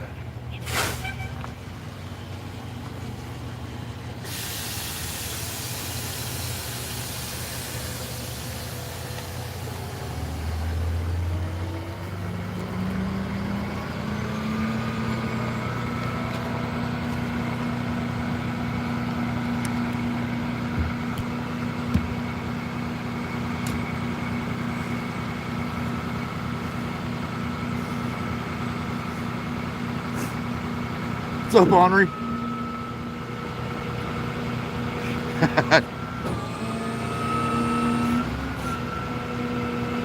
When they sent the call out, I thought it was going to be Jake showing up.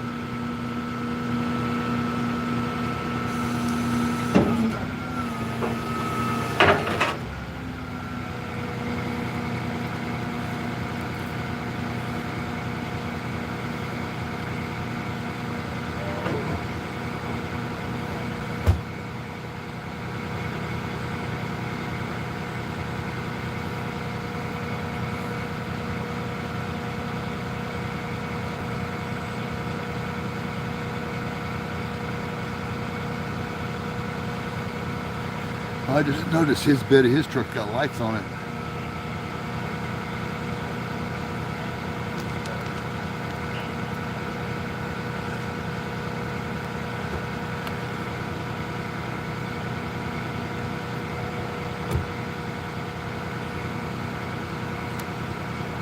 I think Schmidt's taking off.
See? One of them stops I was telling you about. They don't disrespect me. I don't come unglued and start saying dumb shit. Because I'm telling you, my twin can rack off some stuff to say.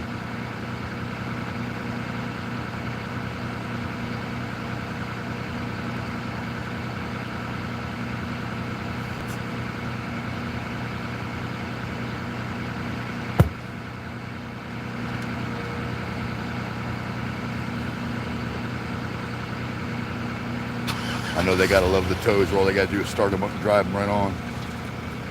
So much easier.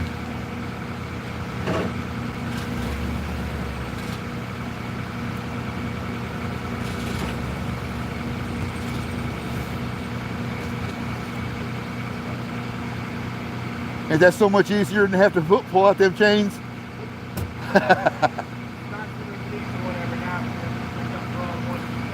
Right? Hey.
Schmidt, I'm out of here. Have you a great night.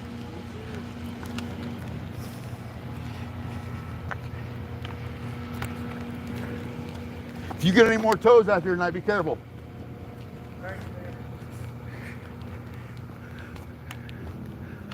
Yeah, we'll keep this light on for a minute, just to show how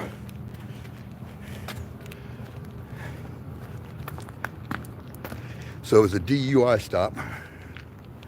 They let the passenger go. Watch how dark it gets. Boom.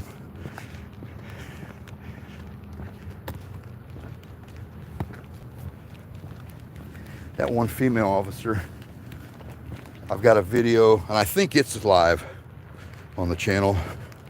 I'm almost positive it is, where another officer showed up. They were around the corner from my house where I live.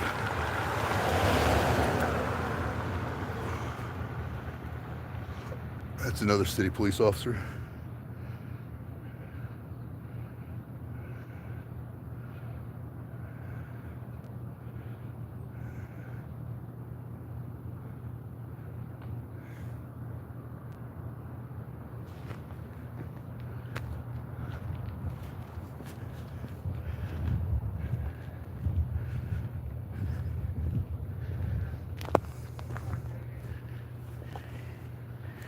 Anyway, they showed up on the about a block or so from my house, and I could hear whoever was talking was being really loud. Now, mind you, a week or so prior, I got a disorderly for being loud, according to the popo. He said that I was being aggressive, like if we were at a ball game, I was yelling that loud. You know, at a sporting event. which is a complete lie. But anyway, from inside my house where I'm living, I could hear someone yelling. So I come outside and I didn't see no lights, no nothing. I didn't think too much of it, but yeah, I was getting ready to walk back in the house and I heard the loud yelling again. So I grabbed my phone and walked around the corner. And as I was walking around the corner, this guy come around the corner on his bicycle. He was out riding around. And I asked, I said, is there some popo over there or something? I said, is there somebody over there? I said, yelling? And he's like, yeah. He goes, there's a couple cops over there. So I went up around the corner. Well, there was just the one police officer was there. One was pulling off. Well, the one that was sitting there, the second I roll up, tells this complete stranger my full name. And I was like, dude, I said, what kind of friggin' idiot, man? So I started going off on him. And he was like, well, I don't see what the issue is. The issue is I don't know this man. You just gave a complete stranger my name. And then come to find out, after the stop was all over, the complete stranger is actually a subscriber.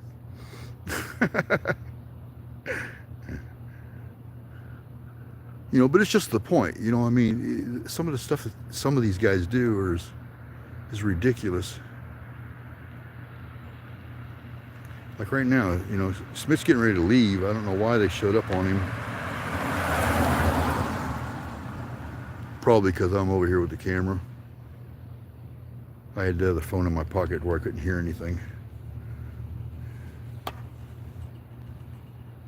Make sure the scanner's still on. Make sure I didn't accidentally turn it off. I had one of them tell me one night it was against the law for me to use my scanner while I'm out doing this. And I told him, I said, it'd be against the law if I was using my scanner and committing crimes. You know, there's a difference. Everybody and their brother got a scanner app or a scanner at home. I grew up in Detroit and I got hillbillies for parents. Everybody got a scanner.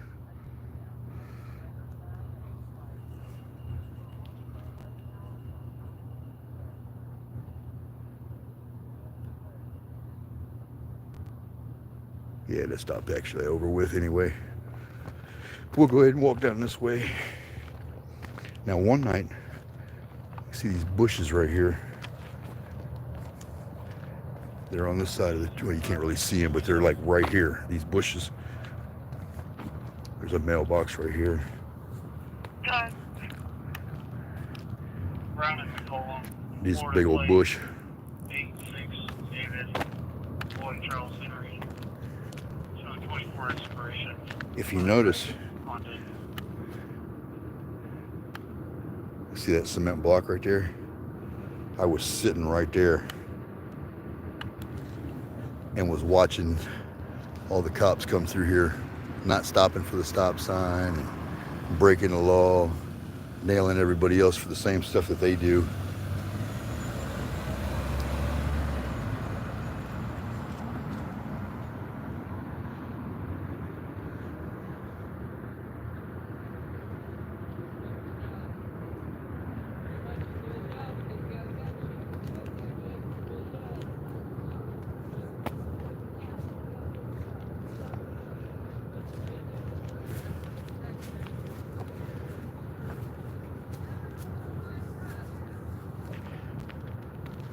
Yeah, this neighborhood right here is like prone for people getting pulled over all the time. We could probably find a little spot to sit down over here and watch some more here in a couple of minutes. It don't take that long for this neighborhood. Be my luck though, since they know I'm over here in this area, they'll go pick another part of the neighborhood.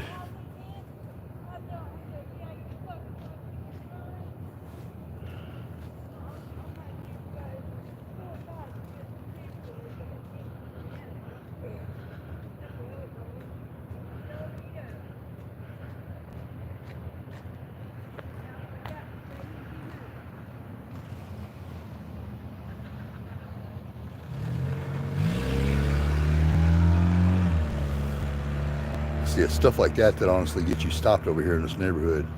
California rolling through stop signs, even though the cops around here do the same thing, they'll nail you for it. So the dude, the reason he got pulled over is because he was swerving. And then they found out he was drinking and driving, which I don't feel sorry for anybody drinking and driving. kind of get what you deserve there, I guess. Okay, no more lights down there.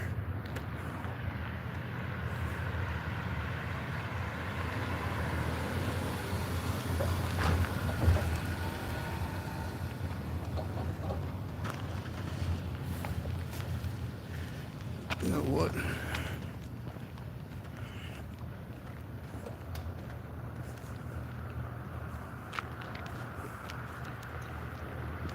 Let's sit right here on this little wall for a second.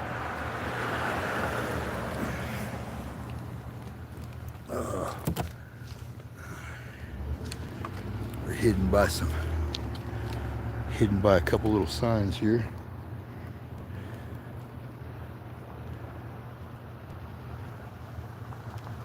Let's see what happens here. See a sign there that says Grady? That's the factory I was talking about. We're gonna walk by there in a minute and we'll probably get some video of it. See if the guards over there freak out. There's a guy named Josh Dunham. Was burning down a bunch of houses here in town. My duplex happened to be one of them. We both worked here at this factory.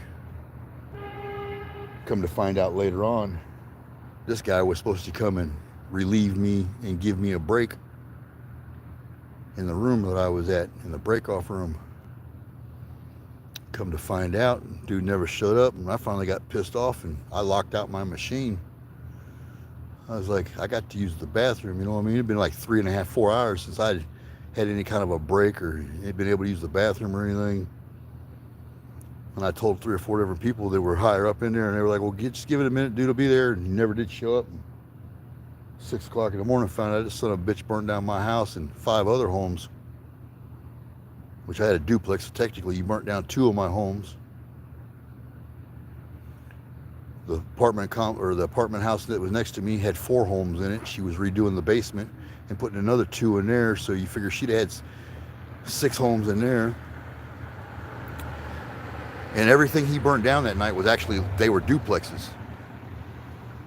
You know, there was one that had 3 of them in there. One had 5 apartments in it. It was a total of 5 or 6 different structures though that he burnt down. The mayor standing in front of the water tower, which was right next door to my house, standing there with a big shit-eating grin across his face going, well, we depleted the water in here to put the fire out, while he was smiling at the camera, standing in front of my house that had a big burning heart on it in the middle of the yard because the only thing that was left was the chimney. When the news crew showed up, the guy asked me if I wanted to do an interview, and I was like, you're not going to play it. What, you know, so why give you one? Oh, I'll play it. I said, look, man, I said, I'm going to tell you right now. I said, you're not going to play this interview. I said, you know, why beat around the bush? He goes, no, honestly. He goes, tell me. He goes, we'll play the video. So I went ahead and I gave him an interview. He asked me, what are you thinking right now? I said, you don't want to know that. I said, ask me another question. He said, no, seriously, what are you thinking? I said, I wish it was 100 years ago, 150 years ago. He said, why? I said, I'd hang the motherfucker. I said, right now.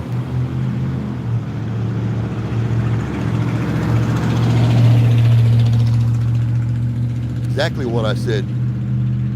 And guaranteed, they didn't play that interview. Did not hit the TV one time. But somewhere, Channel 13 News got me a interview with me talking about hanging people in the middle of the street from a tree.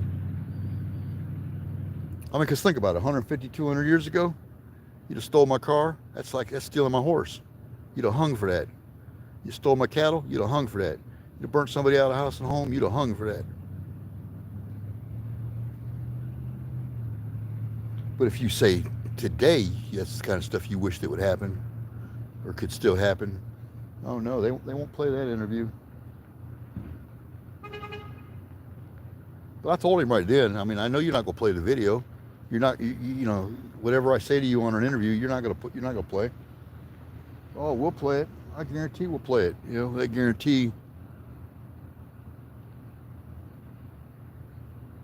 Been damn near 8 years. Still ain't been on the television. There's videos of my home burning down though.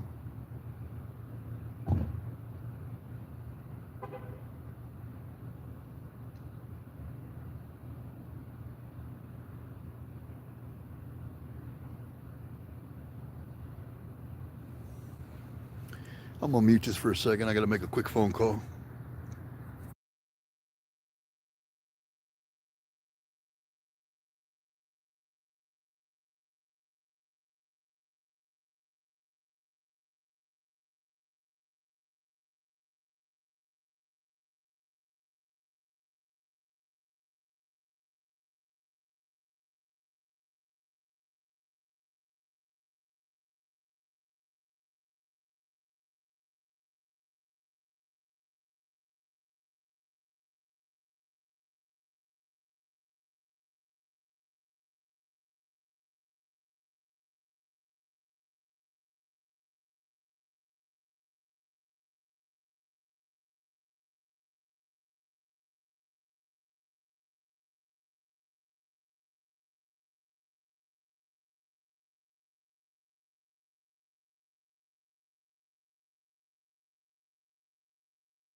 All right, I'm back. Had to mute that for a second. I was getting a phone call and had to make a phone call.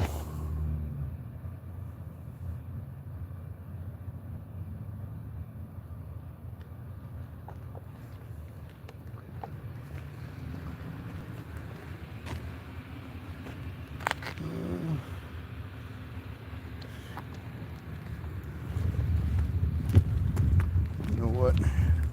Since I'm already here, I might as well go ahead and grab something from the store here while I'm here.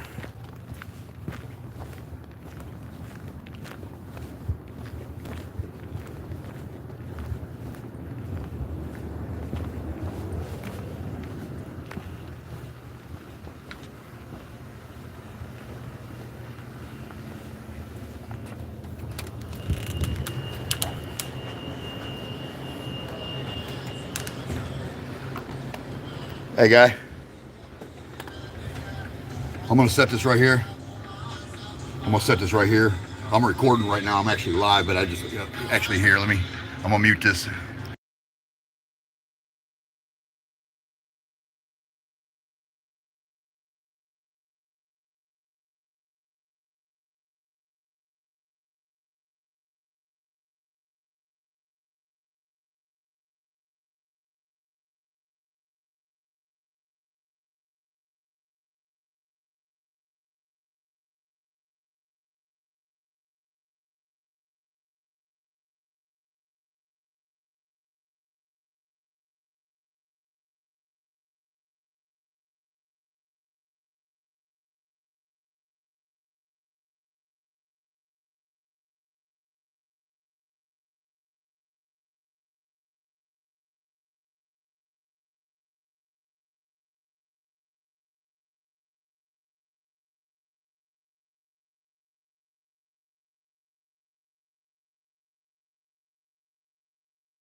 That was nice.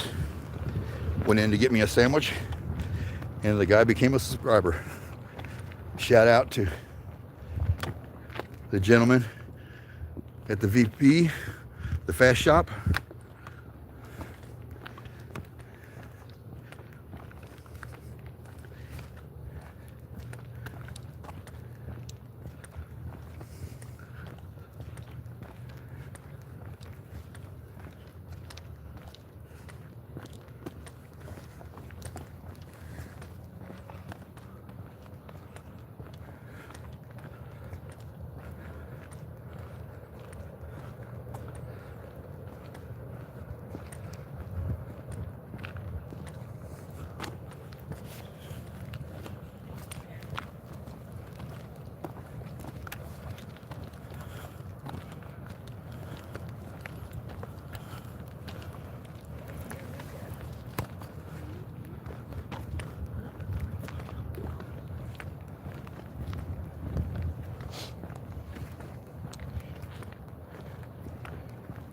How you guys doing? How's it going?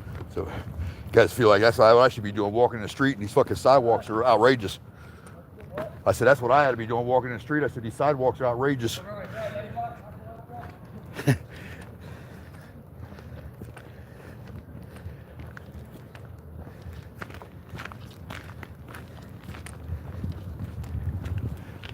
Yeah, these sidewalks are a trip, man. You can't walk properly on them.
You can see the camera rigging in my shadow.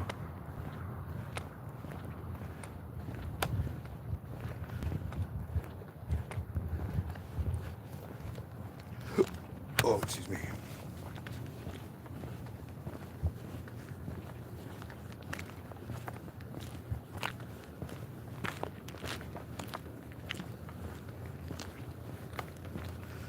I went down. We got that stop. I'm actually surprised I got that stop tonight. DUI.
Right. Juice is hooked back up.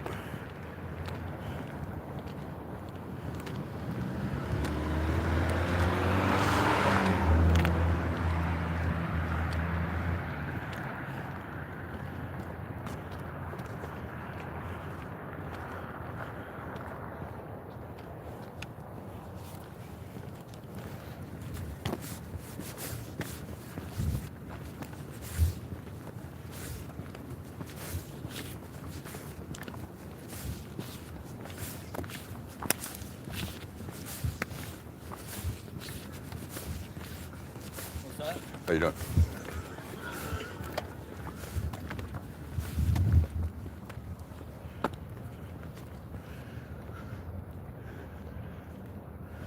This here is another fire department. Flag is outside, not illuminated. Disgrace.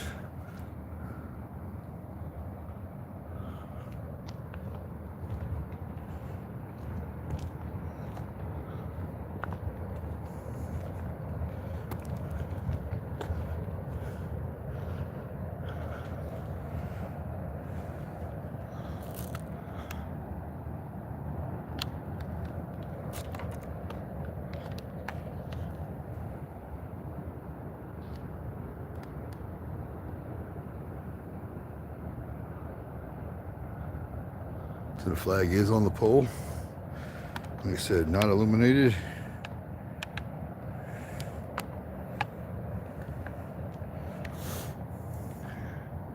I'm a firm believer that if you're going to have a flag outside, it should be illuminated. Not shined on, not shined at.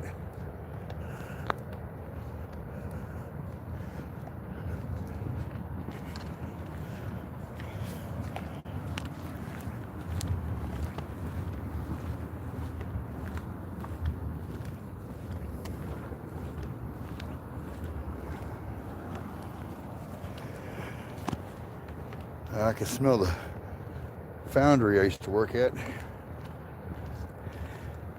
Smell like feet and ass.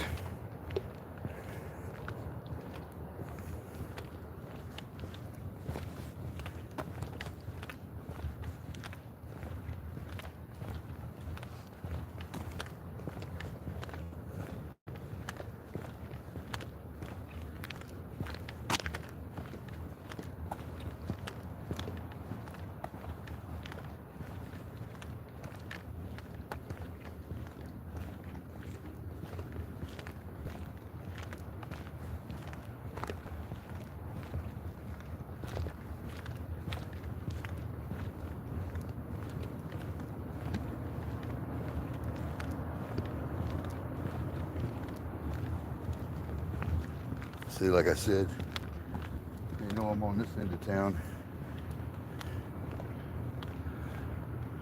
They're gonna avoid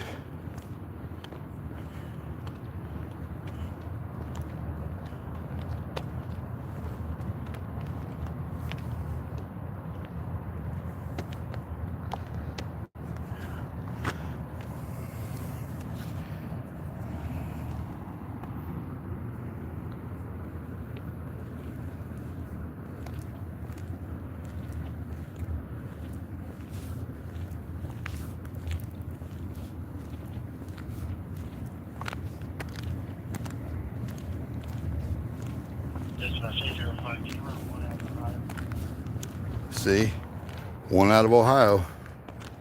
805, go ahead. Temporary permit, Sam Nora, 498397.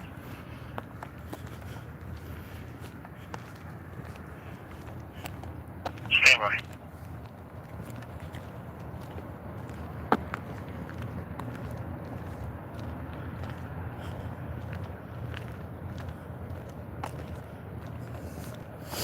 See, they love pulling people over from out of state.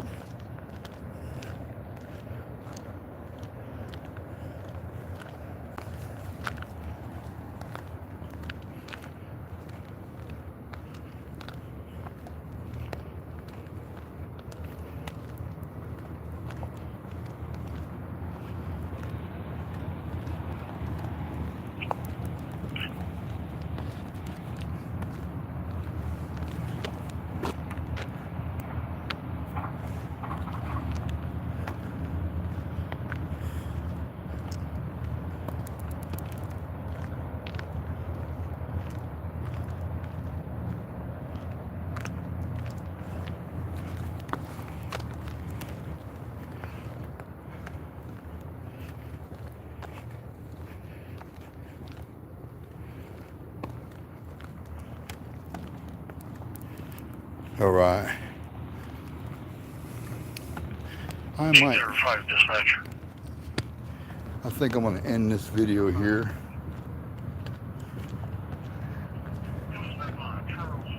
Charles Jr. Savannah, Ohio. Expires 11/19/2028. Looks like That's Grady's down there. That's the factory. Everything you see lit up down there.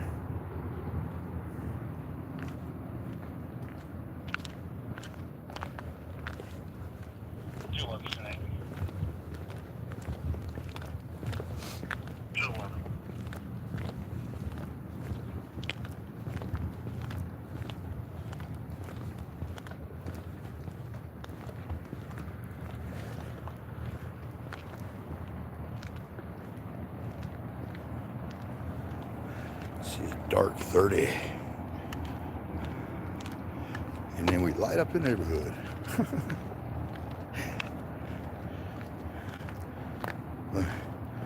These are what I tripped over a little while ago. Look at this shit.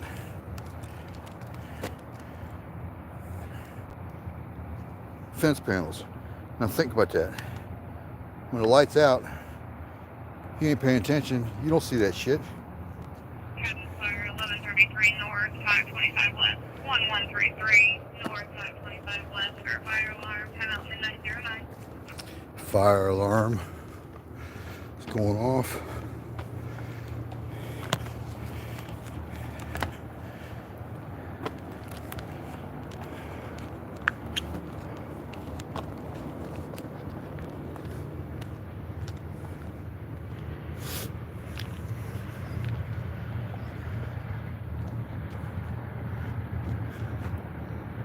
All lit up down there. That's the foundry I was working at. Smells like feet and ass over here right now. I've been around a metalwork factory, iron, steel. This shit ain't for weak.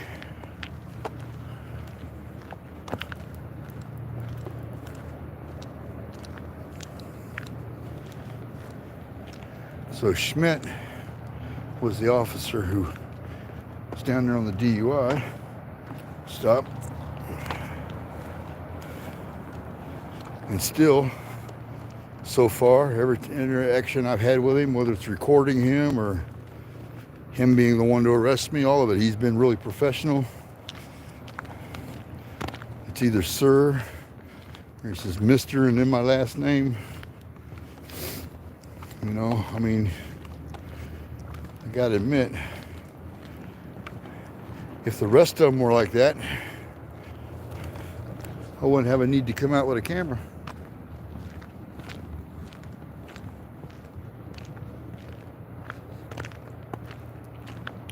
Surprisingly, the female one didn't bark orders at me like she did last time. Which I'm kind of glad, because like I said, I done said I don't feel like cussing nobody out. I don't want to have to cuss anybody or do any cussing on the video tonight. So let me see. Almost 4 hours. A lot of it will get cut out. I'll break it down into different sections and then delete the video in the whole itself.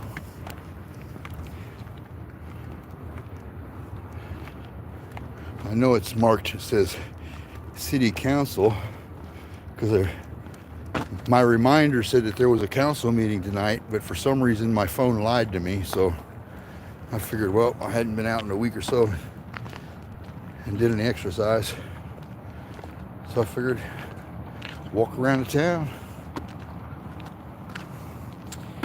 burn that fat off. I can't really say I'm not doing bad. I went from a 58 jean back down to a 36. I got a pair of pants I put on the other night. They're actually a 34. I was surprised those fit me around the waist.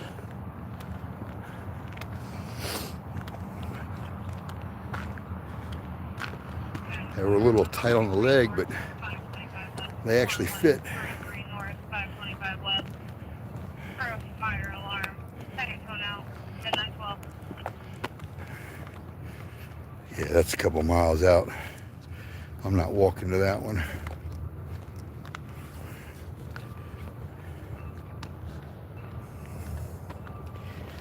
Now, if I knew for a fact that it was a huge fire or something like that, yeah, I'd go.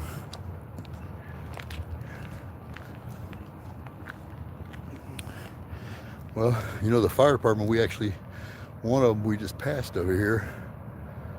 So I don't see any, which I don't think anybody lives in that one. I think that one's for the volunteers, I think.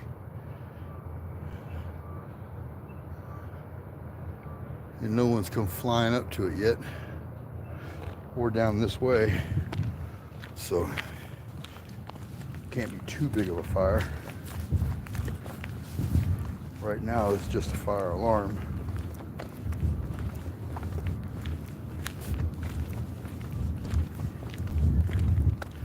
Went into the gas station, or not gas station, but which was a Village Pantry.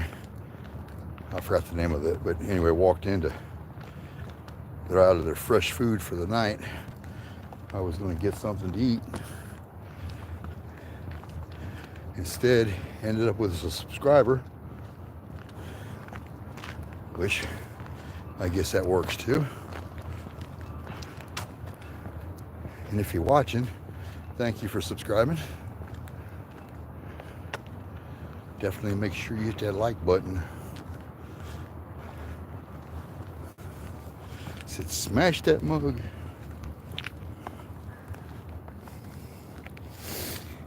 Top Hat needs to start staying open later like they used to, because I'd be in there right now ordering a big old Meat Lovers pizza.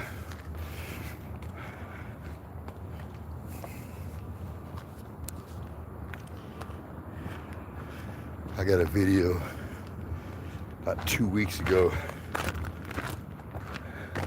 Alarm was going off over here in one of the cars, and I knew what it was because I walked past here before, and you can see where the lights will start flickering on the car, and then the alarm will kick off, which is a dead battery. Anyway, one police officer shows up and immediately, "Oh, our favorite cameraman's out." I'm like, "Why don't you just keep me out of do your job. Don't worry about me." But then Schmidt showed up. I was like, "Yeah," I said, "See, good officer." First thing he said was, "Hey, how you doing?" And left it at that.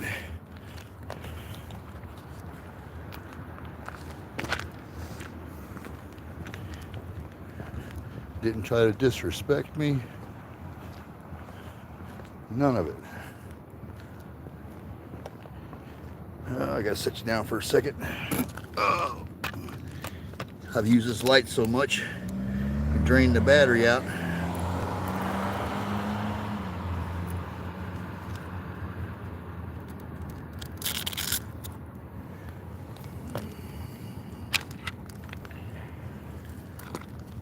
Header fire. 1133 north, 525 west. 1133 north, 525 west. That's the status. We've had no response for a fire alarm. I'm out midnight 16. Right, we back charging. That was quick.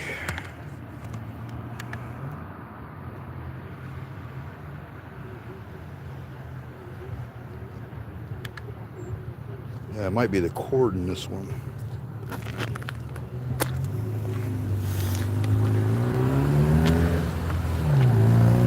It's supposed to be open so I can come in and get a pizza. Somebody's coming this way looking for a tick up in Nat's ass.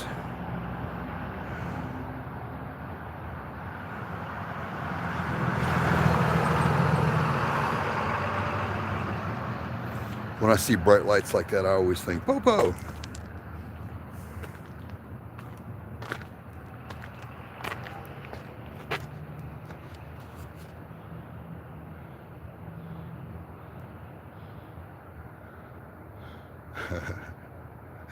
Tell me that ain't bright.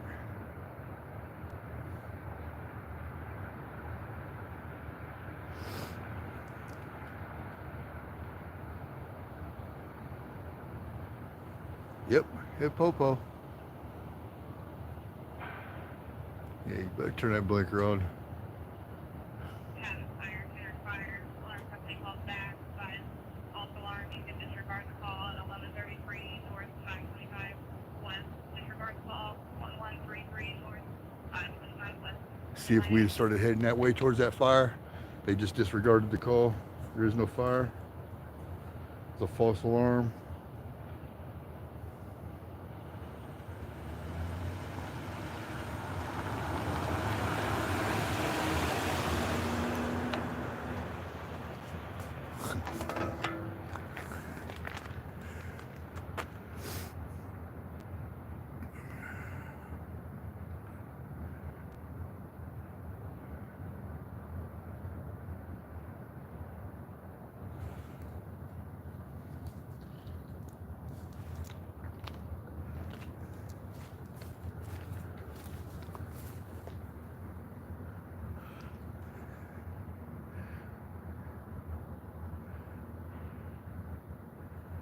Look at him putt-putting.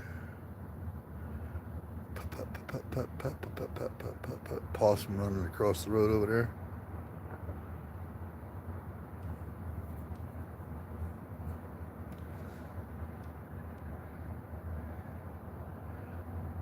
He's just a putt-putting around that corner.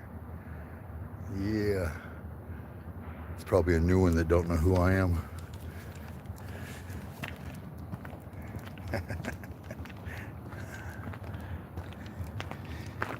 Who am I kidding? I think these, almost cussed. They running around with my picture in an operational readiness notice about my ass.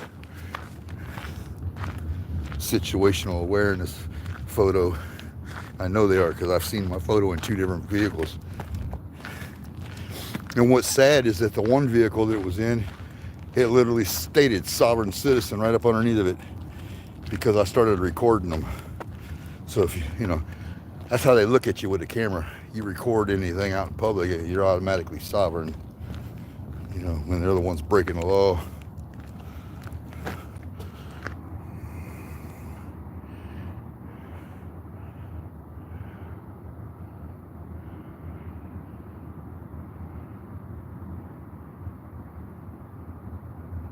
I didn't know they moved over here.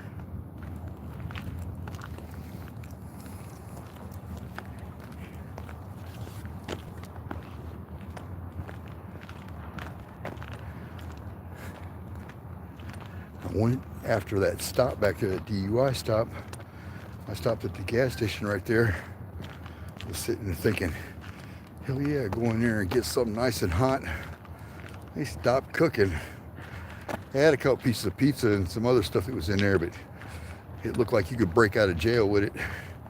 So I wasn't trying to attempt that shit. He said they won't be cooking anything until 6 a.m. I was like, oh, I'll be back. And then Pizza King here, that just sucks. They used to still be open this late.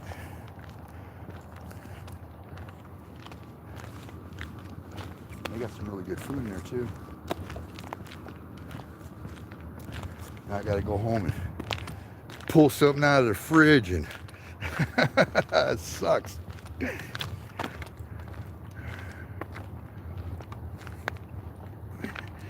I'll make something to eat, sit down, and then my cats will try to rob me. I got 2 African Greys. They sort of look like Siamese with tiger stripes. Beautiful little cats. Somebody brought them to the farm I was living at and dropped them off. Well, I wasn't going to leave them outside as farm cats, because especially knowing what type of cats they were right off the bat. And on top of it, most of the cats out there are usually, after a while, either end up getting hit by a vehicle or killed by one of the guard dogs because they get too close to the guard dogs. And the guard dogs take advantage of that crap. So, the guy I was taking care of the farm for, at first he was like, no, we're gonna leave them outside. I was like, the hell you are. And these two are coming inside. Because when we got them, they were just probably 7, maybe 8 weeks. And now they're almost 2 years. And the one is a fat, chunky hooker. I've still never named them. I just walk in and be like, hey, where's my babies? And they're both right there running every time. If I sit down, they're right beside me.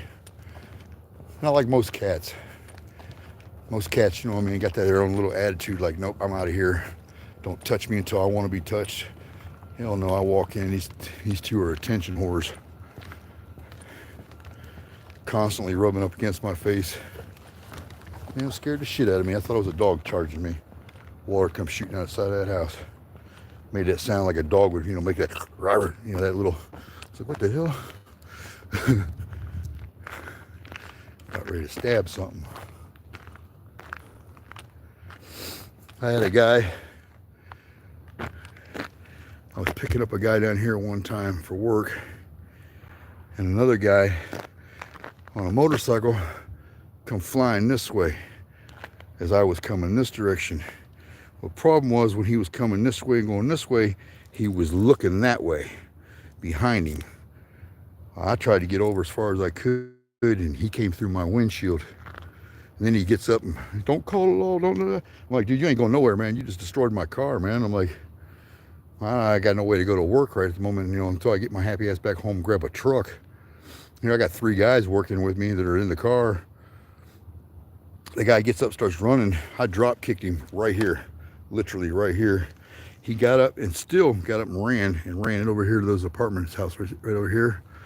And when he walked into his door, his old lady called the paramedics because when he walked in, he was all bent out of shape and messed up from going through my windshield, and on top of me drop kicking him. I mean, I straight drop kicked his ass. He was like, don't call law, I'm not right. It started to run. I was like, no, dude, you ain't going nowhere.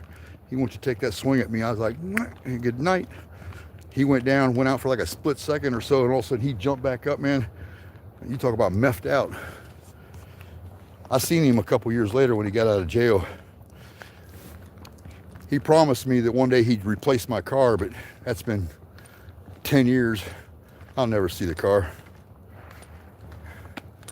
Insurance company made it a total loss, which was sucks because it was a really nice car. If I'd have known the insurance company was going to do what they did to me, I'd have kept the car.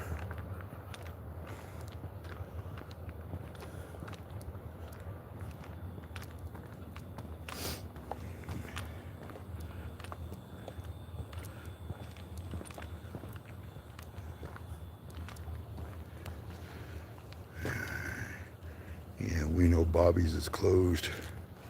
Damn, I've been live for 4 hours. See, I promised myself I was going to stop making videos this long.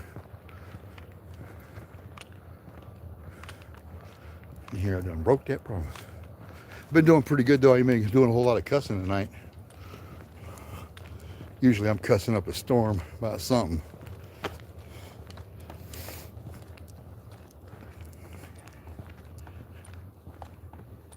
Got to keep that twin in check. Make sure he can't come out and play. He's sitting back in the background going, Dad, nobody wants to play with me.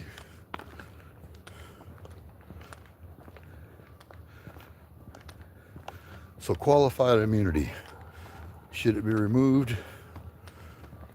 If you answer no, I don't know what to tell you. I know what my twin would say, but we're going to leave him out of it for the moment.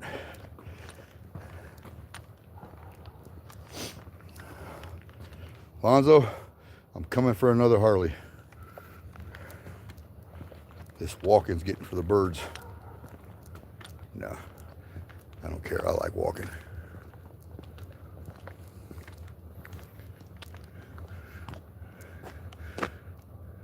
the hell are them lights down there? Oh, that dude's still got his Christmas lights up. What the?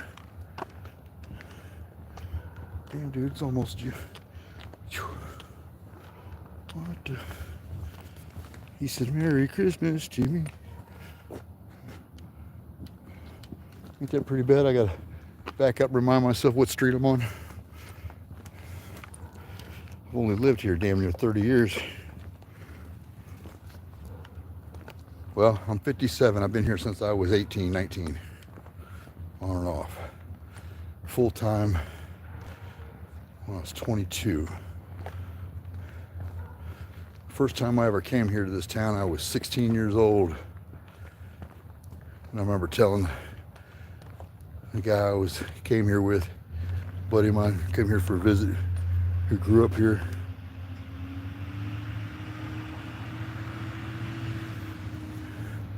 Where's he going?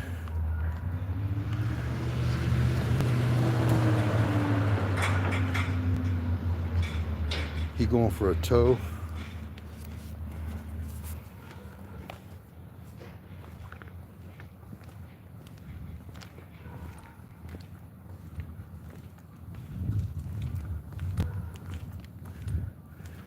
Catch him before he goes too far, just in case.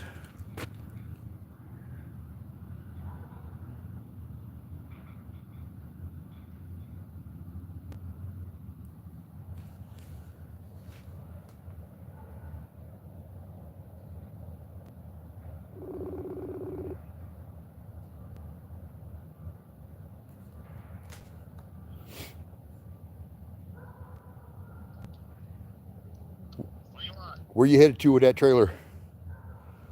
Mind your goddamn business. You need any help?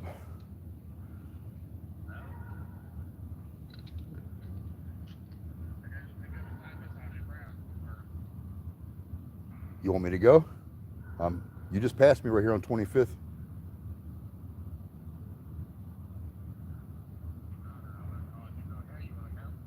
Well, yeah. All right. I'll see you when you get back to the house. All right, be careful. Bye.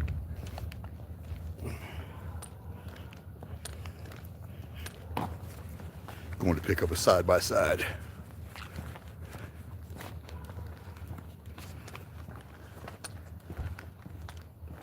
See, what's messed up is that I record government and police, and my buddy there, the one I just called, see if he needed me to go with him on that tow. He's getting ready to go do right now.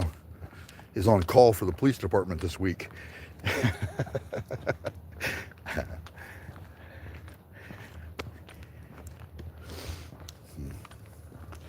One of the officers was telling me, he goes, I don't know why. He goes, you're all the time out here deliberately trying to come out here and record us, and you're trying to do this and you're trying to do that. I'm like, think about this, man. We tow for the city. If I was going to come out and record you, there's hundreds of opportunities right there alone that I don't never do. I don't never get in that tow truck and come out and record you.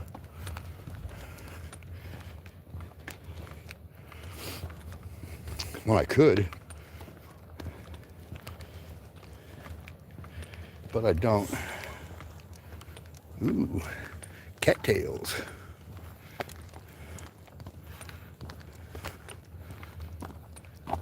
I need to get me some bamboo and plant this year.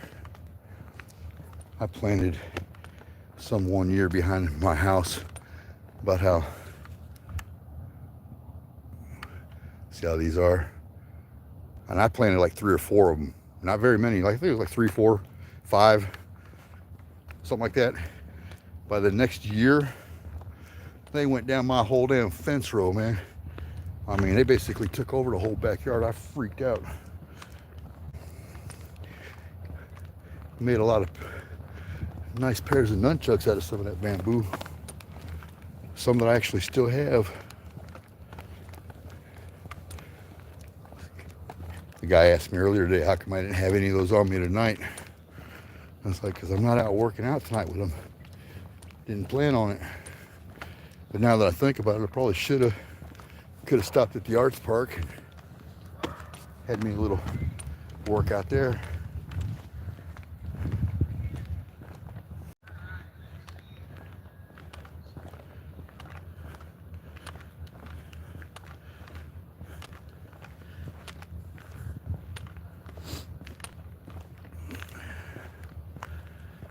All right. I'm about 3 blocks from the house or so. I'm gonna end this video here. Appreciate anybody that's came in, viewed. Don't forget to smash that like button. Subscribe if you haven't already. And if, like I said, if you got any videos of any kind of altercations with police or something like that you want to get out there, you can email me at badcopnews67@gmail.com, and we'll post them. Help get that stuff out there. Anyway, thanks for watching. Hope you all have a great night.